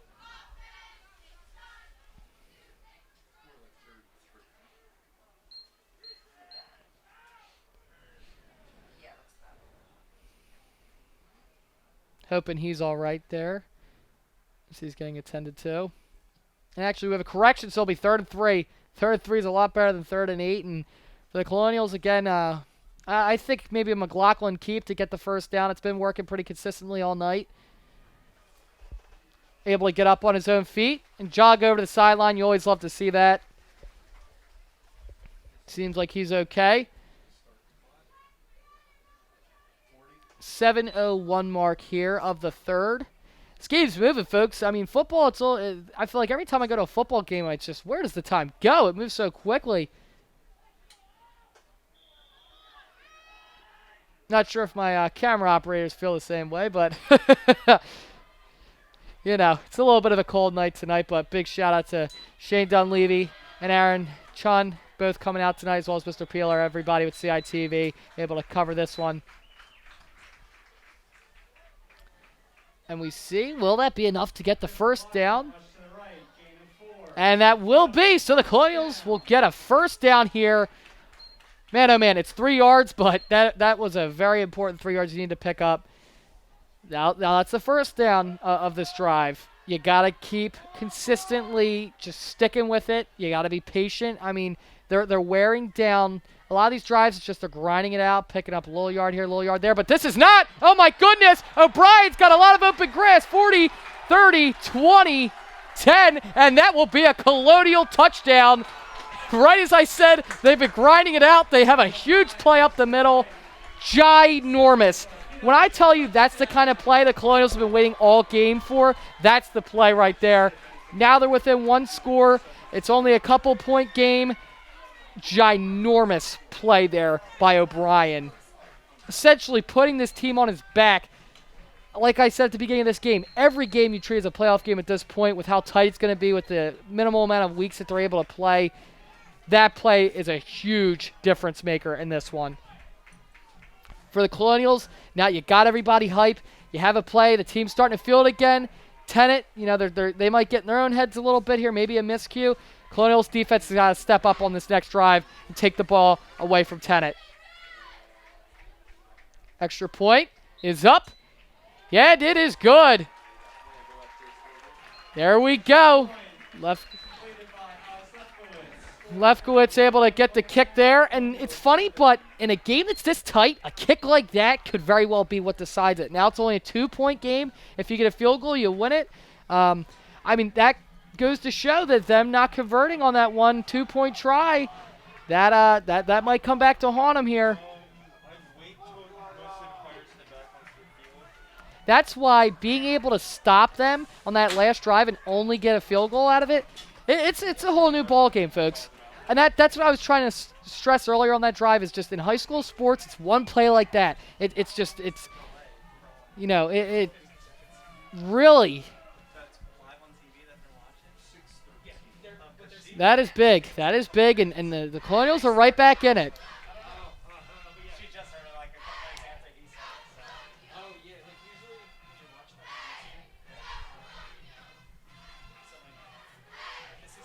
Here we go. We hear the band's nice and loud. The cheerleaders are all pumped up. Go Big Red, as they famously say every year. And Big Red with a big play there. O'Brien really ginormous, putting the Colonials right back into this one. Nice kick there, forcing him to have to run.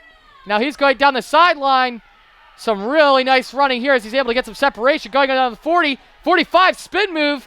Takes him almost to midfield.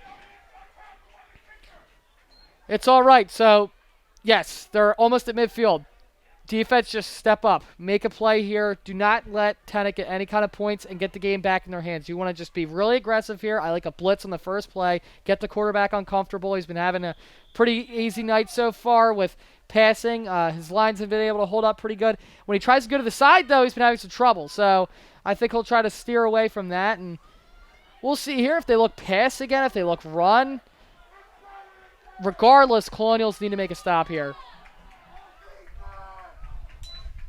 We have a pitch play and a solid pickup, about 4 yards there for Tennent. 5:50 mark here of the third. Gain of 2. I was off by a couple yards there. Nonetheless, that was an interesting play for Tennent. I thought first down they would go pass. You have a couple downs, so you can be a little bit risky if you want. We'll see here. Looking wide.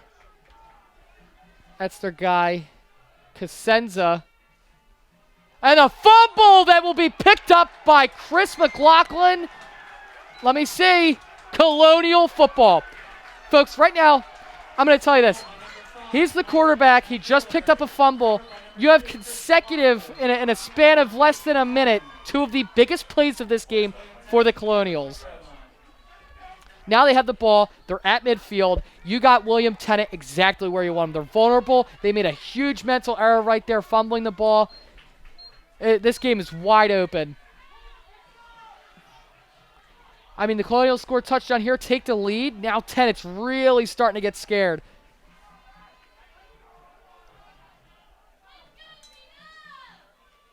And a keep from McLaughlin. He'll be caught in the backfield. Probably a loss of 1 there. keeps it. Gain of no game. I mean, isn't this what's great about high school football? Action-packed. I mean, and you never know who's going to come away with it and what's going to happen. We have a player tying his shoe there. Man. Well, it gives the Colonials more time to figure out what they want to do, but it also gives the defense a little bit of a breather. And now they're trying to run downfield, snap the ball. I was going to say, they might get too many men on the field, and they will. Great to get the ball out. And we hear some people yelling about the shoe tying. That is going to hurt William Tennent. That's a couple really big mental errors by them. They're starting to get flustered. I mean, I don't know if this is the trend that happened in the previous games, both being the one they actually scored 9 and the other one they only scored 7. If maybe they had a lead and then lost it and the other team was able to just score enough to get back into it. But that is, again, it's with games that are this tight for both the Colonials and William Tennent, you cannot make mistakes like that. You cannot give the other team an inch. Because it's in this type of game, it's the littlest thing like that can move a mountain.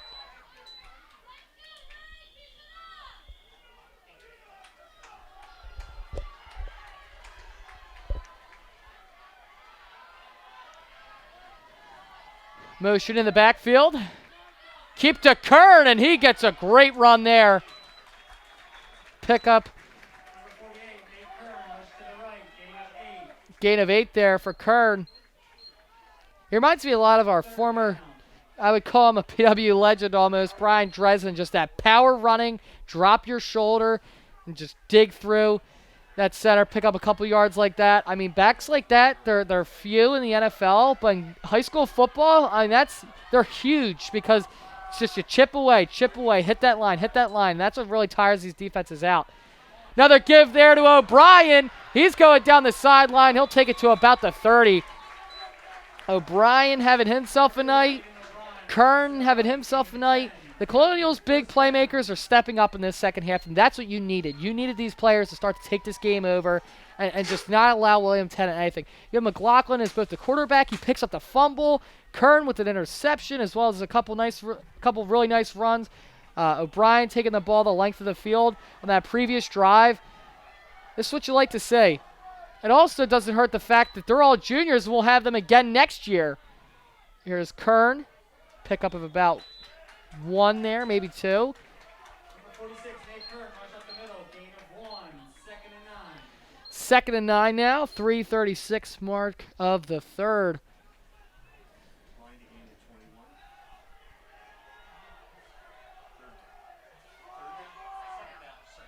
Second down now. More motioning in the back.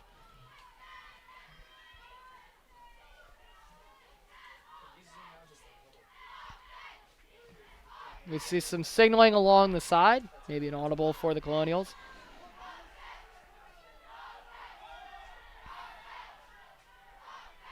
McLaughlin. Another quarterback keep, and he's going down the field. I don't know what Coach Chang said at halftime, but the Colonials have a new energy that we haven't seen this entire game. Their offense is moving a long drive down the field. Again, like I said, it's all about sustainability. They're getting really nice chunk plays, a lot of momentum, consistent first downs. Defense is stepping up. They're making those big-time momentum-shifting plays. Kern not going down there. It took a couple people to take him down. This is what you like to say, and that's how the Colonials are going to continue to win games. They might not be the prettiest. Last week you saw them scoring, I believe, 47, but, I mean, if you're in a game when it's a team that's almost equally matched like that, but you're able to come into the second and make those adjustments like that, that is how you're going to be able to make possibly a run in the playoffs. And I'm loving what I'm seeing this second. I'm really liking it. And here they score again. A giant possession here for the Colonials. And they've really been doing whatever they want so far on this drive. McLaughlin down the middle again, and he's going to go for a Colonial touchdown, and they now have the lead just like that. The offensive line stepped up. They've been getting him some more time, getting him those big open holes, and now the Colonials have the lead. Just a couple minutes. You know, we were at the end of that half, we were getting a little scared, and then the beginning of this one even. But that's what you needed. That's big. Loving what I'm seeing from this Colonial offense. Now Lefkowitz with another extra point. Again, every point here helps you. So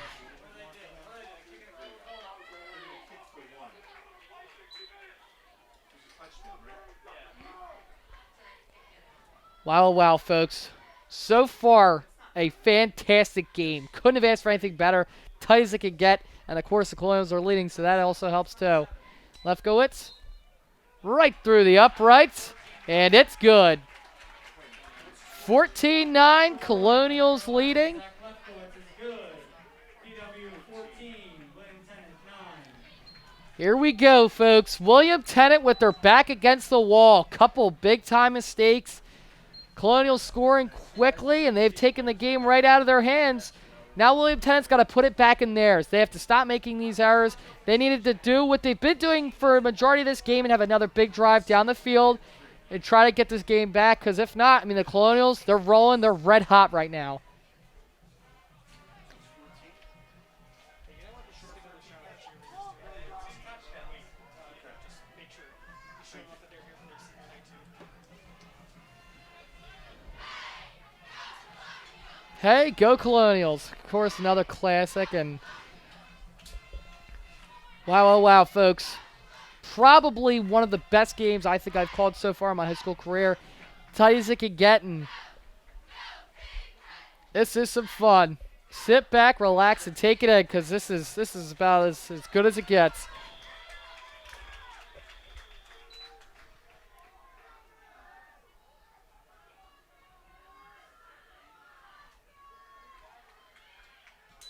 Lefkowitz setting that one down the length of the field. Let's see if it gets to, oh my goodness, wow. What a great kick, putting it at the 1. Tennant has to pick it up, and they will be deep in their own zone. For Colonial, you couldn't have scripted it any better. Lefkowitz, I mean, that was finesse, beauty. I am in awe. That was a phenomenal kick there. At this point of the game, that is what can be a huge difference maker. The Colonials coming away with the win. Now Tennant has to go the entire length of the field if they get any kind of points on the board. Colonials get a turnover. That puts them right in prime scoring position. I mean, that is big time.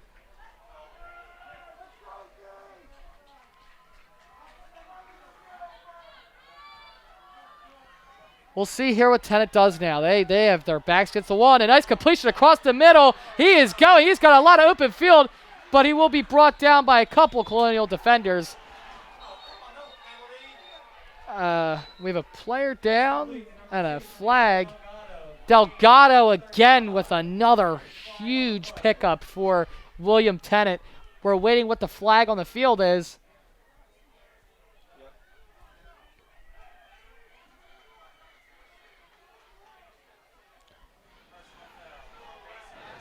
Personal foul, face mask on the Colonials. Oh boy, another one of those costly penalties, and that's going to move Tennant down further. I mean, sloppy penalty there for the Colonials. What really hurts is the fact that that beautiful punt was all but negated in one play, as they are now already on the Colonial side of the field. Like I said with high school sports, it's just one play, and it's a whole other story.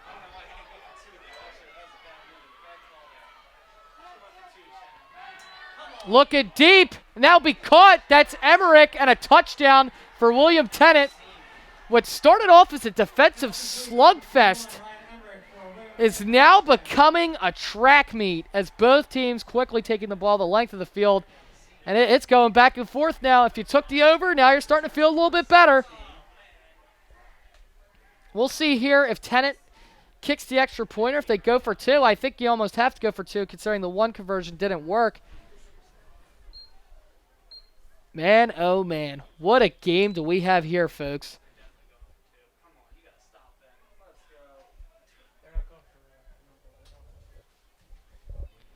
They're going to go for 2 here. William Tennant, big time conversion here for them. If they get this, they go up by 3. So then the Colonials would have to get a field goal to tie it. If they don't, the Colonials are only down by 1. A field goal would put them up by 2. Again, if it comes down to it at the end of it, that could be what decides your game. Looking pass, and that will be caught. Wow, what a catch there by Tennant as they will now go up 17-14. So, give me a shot at that score. And we have a player down as well for Tennant. 2-point conversion is good by William Tennent. Score is now 6-18. Sorry, 17-14. I believe with the catch might have been Sean Devine or Devin.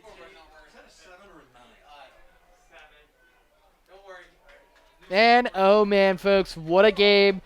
Again, we saw for a majority of it there was no scoring. It was neither team could move the ball at all.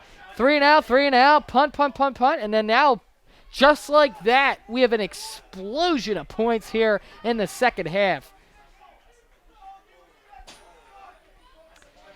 If you're the Colonials, I mean, again, yes, that drive was big. You had a couple big mistakes that happened there. A couple moments you'd like to have back. They were able to convert, but hey, if you take the ball down the field, you score, you got the lead again. So just shake it off, and we're on into the next drive.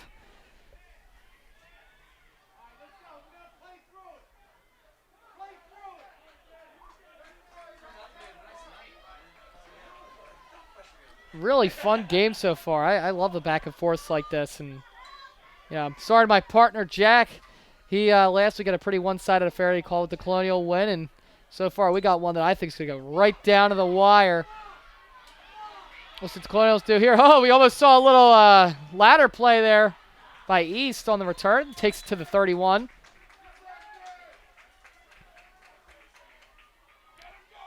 Man, lateral, something like that. Ooh, that would have been interesting. Again, with plays like that, they're fun if you can have them work in your favor, but if they don't, they can put you back really far.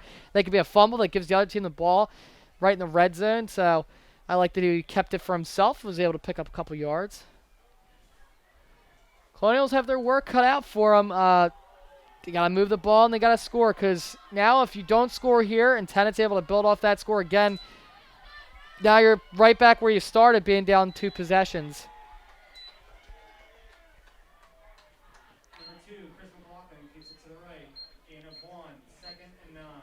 Second and 9. We see one of the coordinators yelling over to the team, probably trying to express the importance of this drive, and Colonials needing to get some more yards on these plays, because 1 yard is not going to do it.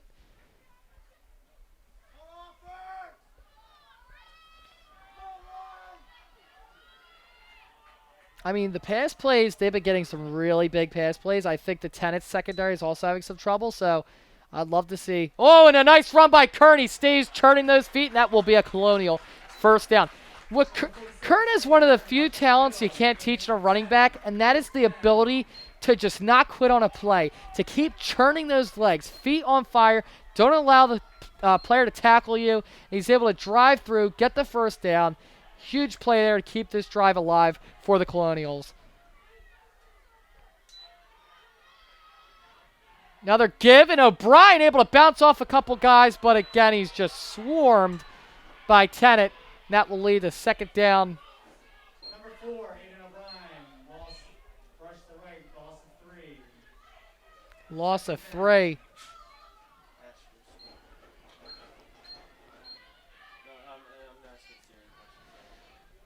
Telling you, let's see a pass. Let's see it. I like that at this point. Tennant is having trouble covering the pass. And they're all putting up the 4 fingers. If we could get a little close-up of that, that signals that this is the 4th quarter of the game. This is it. We could call this the witching quarter, if you will. This is where a win becomes a loss and a loss becomes a win. The final 12 minutes of play in what's been a shootout.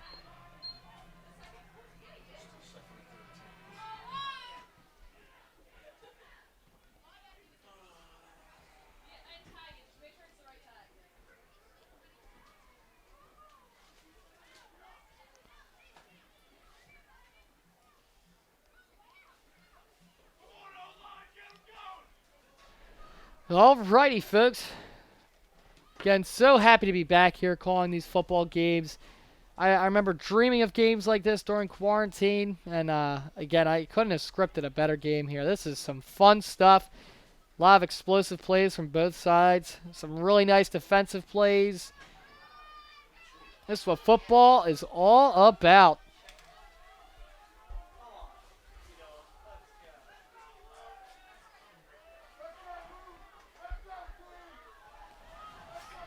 Second and 13 for the Colonials. Fourth quarter. Ready to start here.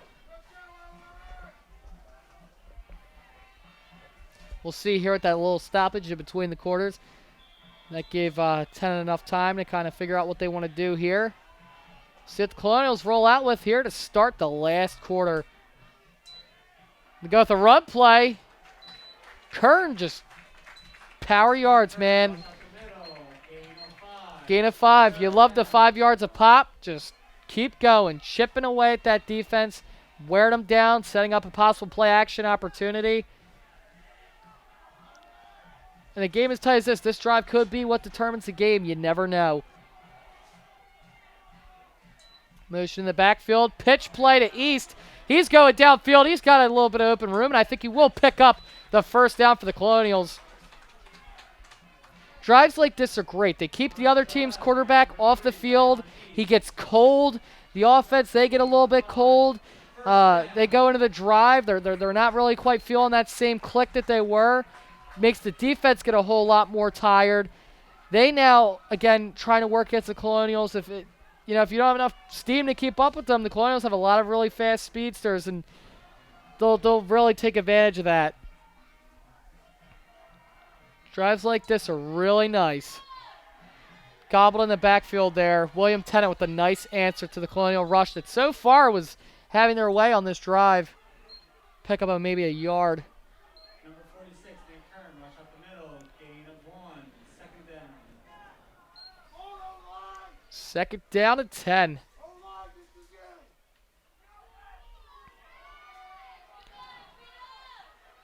Ball ever so slightly into Tennent territory. On the 54-yard line. I'm sorry, opposite side. And we have motion. Yeah, on the 47-yard line, I meant to say. False start offense. That is unfortunate. Again, that pushes you back 5. And on a drive like this where it's been chippy 5, 6-yard little plays, 5-yard rush, it's great, but that's just putting you back to what you lost. Really a penalty like that hurts on second down. I'm liking a big, long play here. You need something that's going to move the ball down the field a little bit further than what we've been seeing so far on a play that's long like this. And they're going to go with the pass. Looking deep for East, and that is intercepted. Oh, my goodness. Folks, I will tell you this right now. That might be the nicest interception I've ever seen. He's able to catch the ball, stretch his arms up, toe tap both feet inbounds, and make the interception. For Tennent, that is a huge momentum turner. They get the ball away from the Colonials. They're able to get a lot of first downs, move the ball into Tennent territory. And I mean, folks, there is nothing to be upset about with that. That was a beautiful catch by William Tennent. And actually, looking over at my handy-dandy little roster here, catch was 21 Ryan Emmerich, one of the best receivers for Tennent, who's been having a great night tonight. So he's stepping up when his bell's been rung and making some really nice catches. That was his huddle account. Very much, if he's not already looking for colleges, they're going to be thankful for that one, and he might get some looks after that. That was some pro-level stuff. Pass incomplete, intended to Delgado. For the Colonials, you give up a play like that, but again, you got to keep the ball away from Tennent, get it out of the quarterback's hand. If you get a 3 and out here, get the ball away from them. They get cold again, like I said. Defense hardly was able to get a rest. That's what you need here. We're at the 9:55 mark here of the fourth. 17-14. Tennent up by 3. You see a little bit of confusion there at the back. And Miller, the quarterback. And we will have a timeout, I believe, for William Tennent.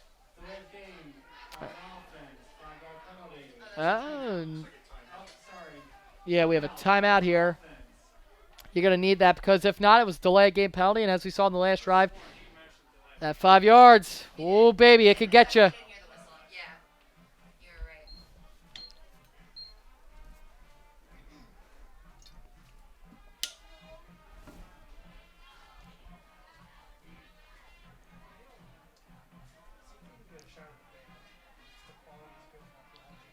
I was trying to pick it up, and I believe they're playing Ghostbusters now. I love it. Every Halloween, this band gets so creative with the songs they choose. Last year it was Ghostbusters.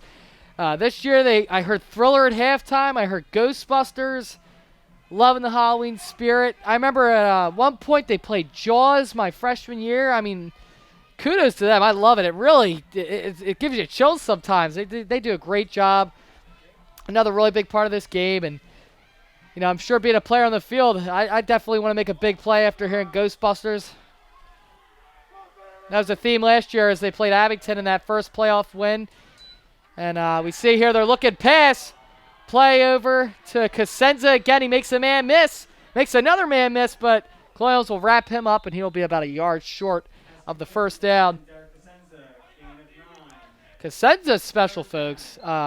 Really like what I'm seeing on this kid tonight. Bunch of really nice catches, and I mean, he seems to just be on the field at the right place, the right time. He's got the height, got the speed, got the hands. I mean, this kid really, he is something special for the Colonials. I would not be too upset with him having as good of a night as he's having, just because I mean he seems like he's going to be a problem for any team that's he's playing against.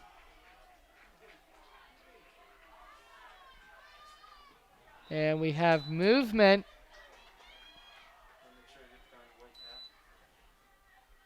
That will be against the Colonials.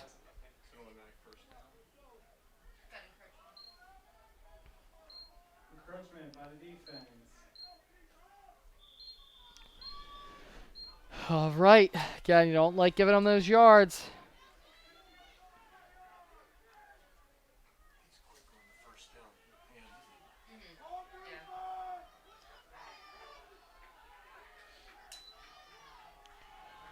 And we have a run play here. I believe that's Delgado, but we have a flag. Toe tapping down the sideline. Let's see what it is. Number 2, Fernando Delgado, rush to the right, gain at 15. Let's see what the flag is. Delgado also having himself a night. Delgado, Miller, Emmerich. They got a couple really nice playmakers on this offense. And we have a block in the back. Football gods, thank you very much. Colonials needed something like that to clog up this drive here for Tennant. And I mean, that was big on a big play like that. He took it right down the field. Again, starting to move into deep Colonial territory. At this point, like I was stressing, you need that stop.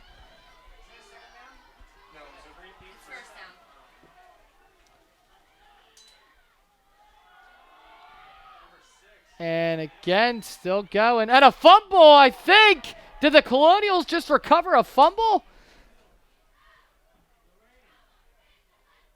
I do not believe, but again. 6, Kim Lawson, rush to the left, gain of 4. Second down. Second down. All righty. This is a long field here for Tennant that they have to try to get back deep after that costly penalty. They can turn it. They can get a first down right here on this first play. I mean, their offense is so explosive. Looking deep again. He's got a man, and he will not be able to bring it in. Looking for his guy, 21, Emmerich. He was able to make the big interception, but unable to bring it down on a giant pass play there that really could have spelled trouble for the Colonials. 3rd and 20 here for Tennant. I'm thinking you got to go pass here. This game, it's been working. You know, you got to trust it. Sometimes it doesn't work out, but for the most part, very successful. And for the Colonials, again, just stick to your man, cover him like glue, get the ball back into McLaughlin's hands. Another deep pass play here, and he is unable to bring it in. No flags. 4th and 20. Yeah. Complete Come on, Tennant. Please send your quarterback to the bench. If you're going for it with this many yards, you really are heartless. And okay, quarterback's going to the bench. They'll punt here. Colonials will get the ball back with plenty of time here. Again, score is 17-14, 8:01 mark here of the fourth.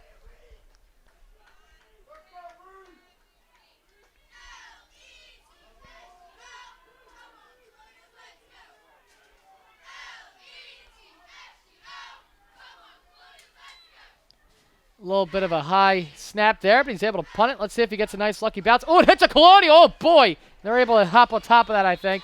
It hit his back. I think he might have... man, that was a heads-up play there. That'll wake you up. Hit the back of O'Brien, I believe, and the Colonials will recover it. That could have been bad. If Tennant recovered it that deep in Colonial territory, I mean, that's like basically an onside kick for them, and that really could have been a momentum shifter. Coach Chang here trying to draw up something, get the Colonials to get that lead or at least tied up here with 7 minutes and 53 seconds left in the fourth. Give there to Kern. Wow, he just keeps on moving. Pickup of 2. 2nd and 8 here for the Colonials. Clock still winding. On this drive, we have Kern down on the field. He seems to be in a little bit of pain, and we will have an injury timeout. That is a player we definitely do not like to see down the field. Such a vital part of this offense. We hope that he is all right. So at this point, 7:26 in the fourth. You're down 3. I love taking this drive. Take 7 minutes and 10 seconds. Like, just milk the clock, take it down. Do not give William Tennent any time to work with, and just put that trust in your offense that they'll put the points up on the board that will be able to shift it.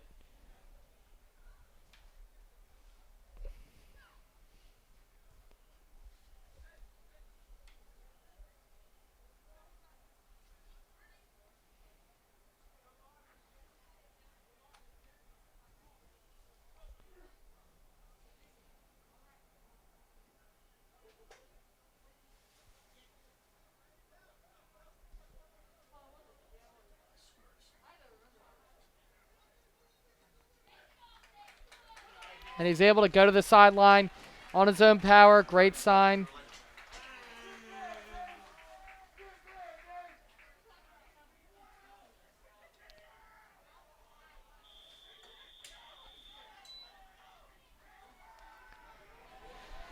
Alrighty, 2nd and 8 here. Yeah, and just like I was saying, please just move the ball down the field and take down a lot of clock. Again, if you score right here, I'm fine with it. You know, a huge play, but I really like just a long, drawn-out drive where we're able to just take a lot of time with the clock. McLaughlin running. Some really nice stuff there. He's able to pick up the first and do my thing that I've been stressing. Stay in bounds and keep moving that clock. Big-time pickup there. I mean, you could say that he has 2 positions almost. He's a quarterback and a running back with a lot of the keeps he does, and being able to pick up as many yards as he does is... It reminds me a lot of his brother.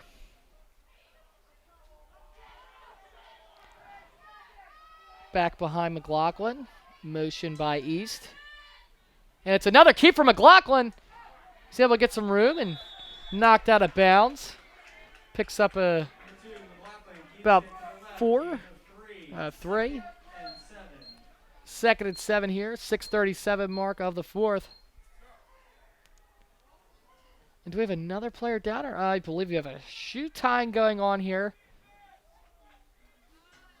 A couple times this game's been stopped because of some tying of the shoes.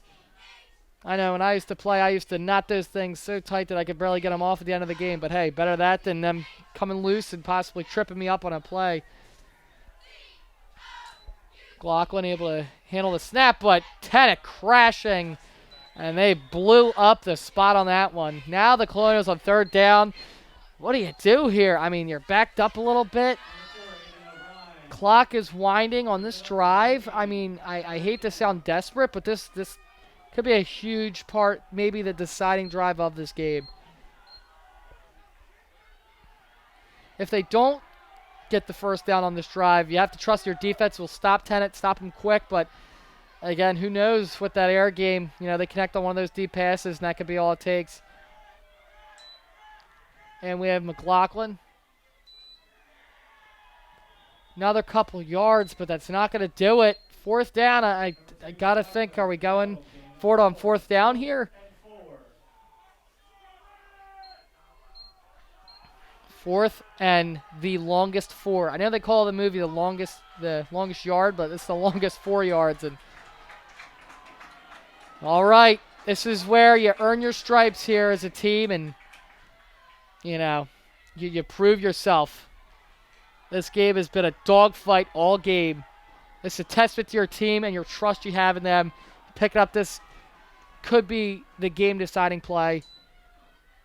To keep to Kern. He'll pick up a couple yards, but he is short of the first. That will give Tennent the ball now at almost midfield. I mean, that play, you put your trust in your guy that's been leading you almost the whole game. He's been a power back. He's been good with getting that good 5 yards a pop. But right there, Tennent bended, but they didn't break. And they're able to stop the Colonials. Now it's 4:59. Like I was saying, you put trust in your offense there to get the first down. You're putting trust in your defense to stop them here. Got to try to get a 3 and out here or a turnover, anything. But, you know, it's real tight and just a couple minutes left here in this one. Pick up about 5 there for Tennent. Maybe 4. Number 24, Ryan Marinucci at the middle, gain of 4, 2nd and 6. Clock's still moving. I watch it and I almost don't even want to look at it. Just gets you a little nervous. But Colonials, time is not in their favor right now, and they've really defense guys go all out here. And I really would like a turnover at this part of the field. That's half the work right there. If you could be at the 50, you have a lot of really nice stuff to work with. Only have to go half the field instead of the full length of it. And another big-time run there for Tennent. He was down. I believe they thought the ball might have been loose, but he was clearly down by contact. Number 24, Ryan Marinucci up the middle, gain of 5, 3rd. Colonials really could use a stop here. About 1 yard is what they need. Blitz, crash the box, send everybody in there. I mean, this is a big play here for the Colonials, and you have to get a negative play. You have to just make it as hard as you can to allow Tennent to get this first down. A quarterback keep, and they will get the first down. Miller with some really nice running there, able to pick up the first down. Matt Miller up the middle, gain of 5, 1st down. I'll get them the first down. I believe we have a timeout as clock's running. Less than 3:30 here. Basically, what we're looking at is the Colonials on this next down, I believe, need to make a stop, or they might not have enough time to work with this. I'm looking at the scoreboard. I believe they might have. I think they do have all 3 timeouts. So, okay. All right. It's going to be tight, and you're going to need to move the ball really quickly if you can get it back. But you really, right here, the defense has got to stop William Tennent. Another handoff. And Delgado's able to get some nice separation there. Number 2, Fernando Delgado, rush to the left for a gain of 6, 2nd and 4. 2nd and 4 here. Less than 3 minutes now.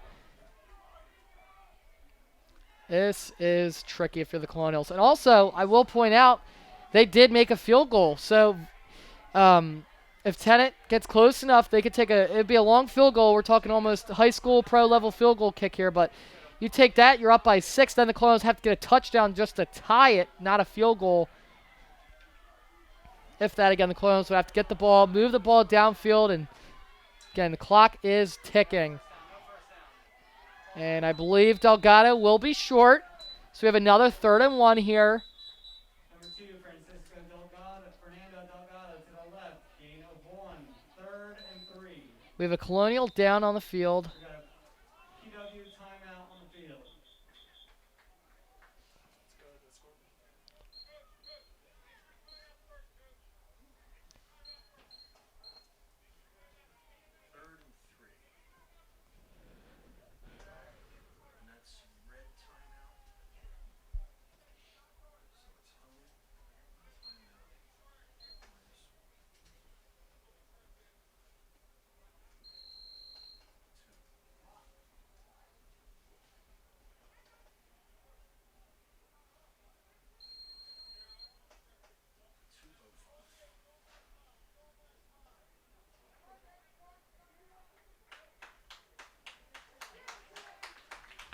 able to get up.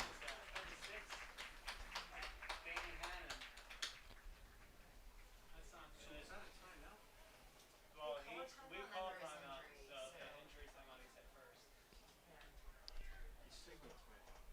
He did, and then you didn't see that he was down under there. So it was injury first, and then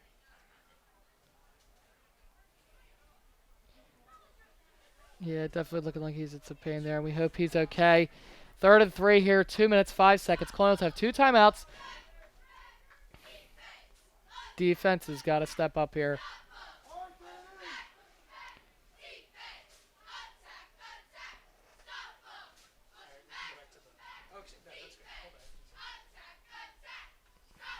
You see our cheerleaders there, also their senior night. It's all hands on deck with this team. You got the band, the cheerleaders, the actual team itself. It's so great how our community comes around with just one sport even, and you know, obviously they're there at the basketball games and they do their tournaments, and you know, a lot of it's great because it just highlights again with Colonial all the opportunities we have for our student body with different clubs and activities, and really just no better place to be than Colonial, folks. 3rd and 3 here for William Tennent. Hand off to Delgado again. The Colonials just really having trouble trying to stop them, and that's a first down. Now, that will give them the first down, and the clock is rolling. Colonials have 2 timeouts.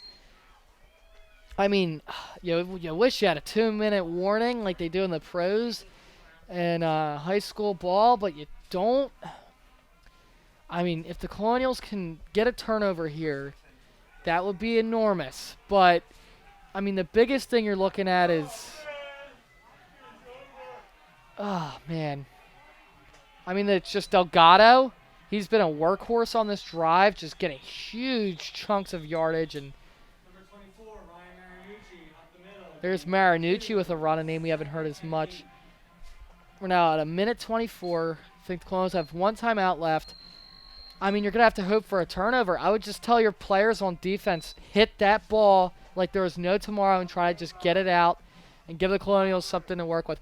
I mean, the only thing I could think would be, I don't know if there's enough time where with the other couple downs that they have, the Colonials will be able to have enough time to work with. We'll see here. This is unique. Typically, most games at this point, the Colonials will be up by so many touchdowns that we're already talking about next week. But this is as tight of a game as I've ever called, and yeah, it kept me on my toes the whole game.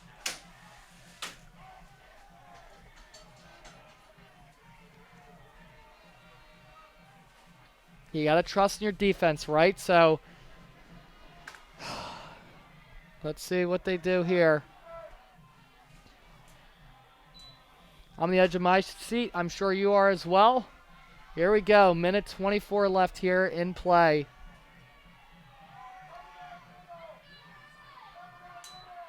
Another handoff, and the Colonials able to get in there real quick. Big time stop there. Marinucci stop. Minute 16 seconds left. Colonials out of timeouts. So you'd have to stop them third. 118, is that what he's saying? Yeah, I wouldn't. Is that a referee? Who's saying that? Yeah, I wouldn't change it unless the referee. No, he's got to tell me. 118. Look at the clock at 118. Is that coming from up here?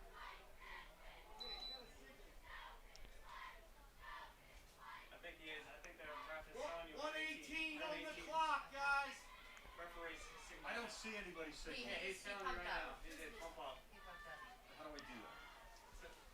Clock set. Yep. 118. 118 Zero, is one. signaling you. 010. No. No, 01. Clock set. All right, so we have 118. 3rd and 8 here for Tennent. Colonials need to, again, do the same exact thing. Just stuff the line. Hope you could stop them real quick. You're going to get the ball back with hardly any time, but again, another play like we saw at Duran last week could be what maybe gives the Colonials a win here, but your defense needs to stop here. They got the pass, which is so bold, and the Colonials get a sack. Why would you pass it? I hate to criticize an opposing coach. Why? You are running the clock there. You got the pass.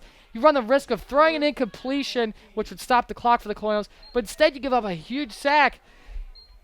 Clock is running. They're going to chew down as much time as they can. Colonials going to stop here. They are possibly going to get the ball back with a little bit of time. And we see miracles every day, right, folks? I mean, whew. Man, oh man, this is as tight as it gets.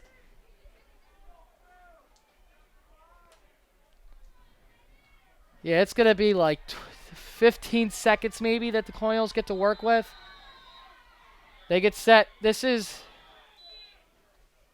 And we have a timeout by the offense at exactly 30 seconds. I tell you, this is one of the few games where I've sat here in my chair. My heart is like out of my chest right now. It's kind of hard to do commentary because you're rooting for PW as well, being a PW student. And oh man, this is... Oh, wow.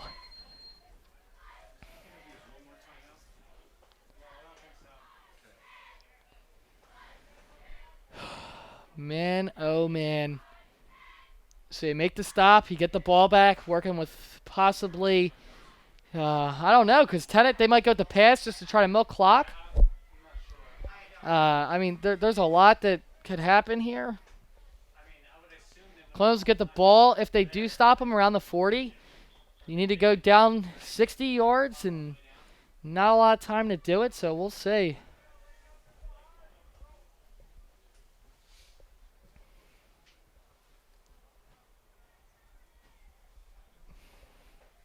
First things first, before we talk about anything with the offense getting the ball back, defense has to make a huge play here. And actually, okay, Tennant is going to punt. Wow. That was a very mature play. Whoa. Almost covered by Tennant. That was a very mature call there because they could have tried to convert, maybe take some time. Instead, they punt. Now the Colonials pretty deep. 24.2 seconds is all we have. 3-point game. Colonials are out of timeouts. Woo. Man, oh man. Maybe a miracle hook and ladder play, a fumble-rooski, wide out pass. I mean, who knows what we're going to see here. Does McLaughlin have what it takes for a little miracle here? Sacked in the backfield. We have 17 seconds.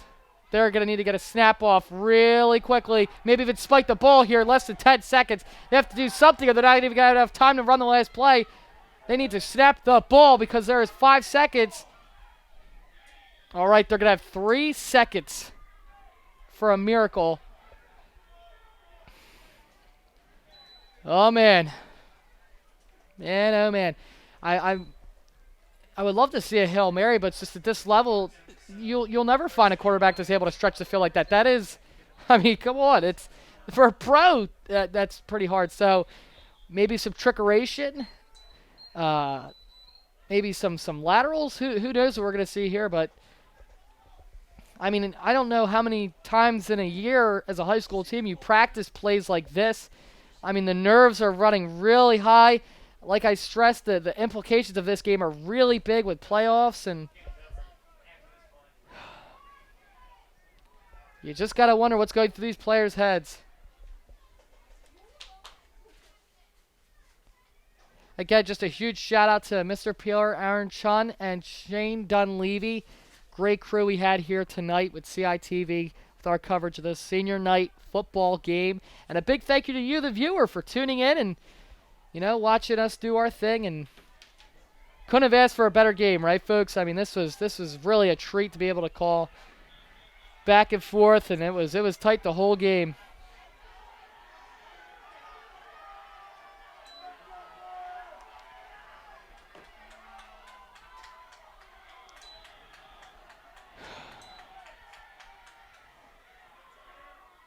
And here we go. McLaughlin looking there to Summer Bottom. And that's the game, folks. Right across the middle. He was able to get some stuff with that earlier in the game. 17-14. That's as good of a game as you could ask. Colonials showed heart, They showed grit. They stayed it the whole time.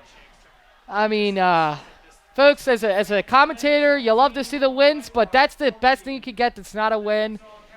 Really fun game here. Really proud of these seniors. I mean, that was a great game. Real back and forth here. We got a game on Monday, Plymouth Whitemarsh Volleyball, their final game of the season. We're winding down now in the sports season, and yeah, great night. Good weather, no rain. Wish for a win, but I mean, hey, that was great. Shootout, a lot of big plays. And folks, thank you for tuning in to CITV. I'm Jason Wyke, and until next time, take care.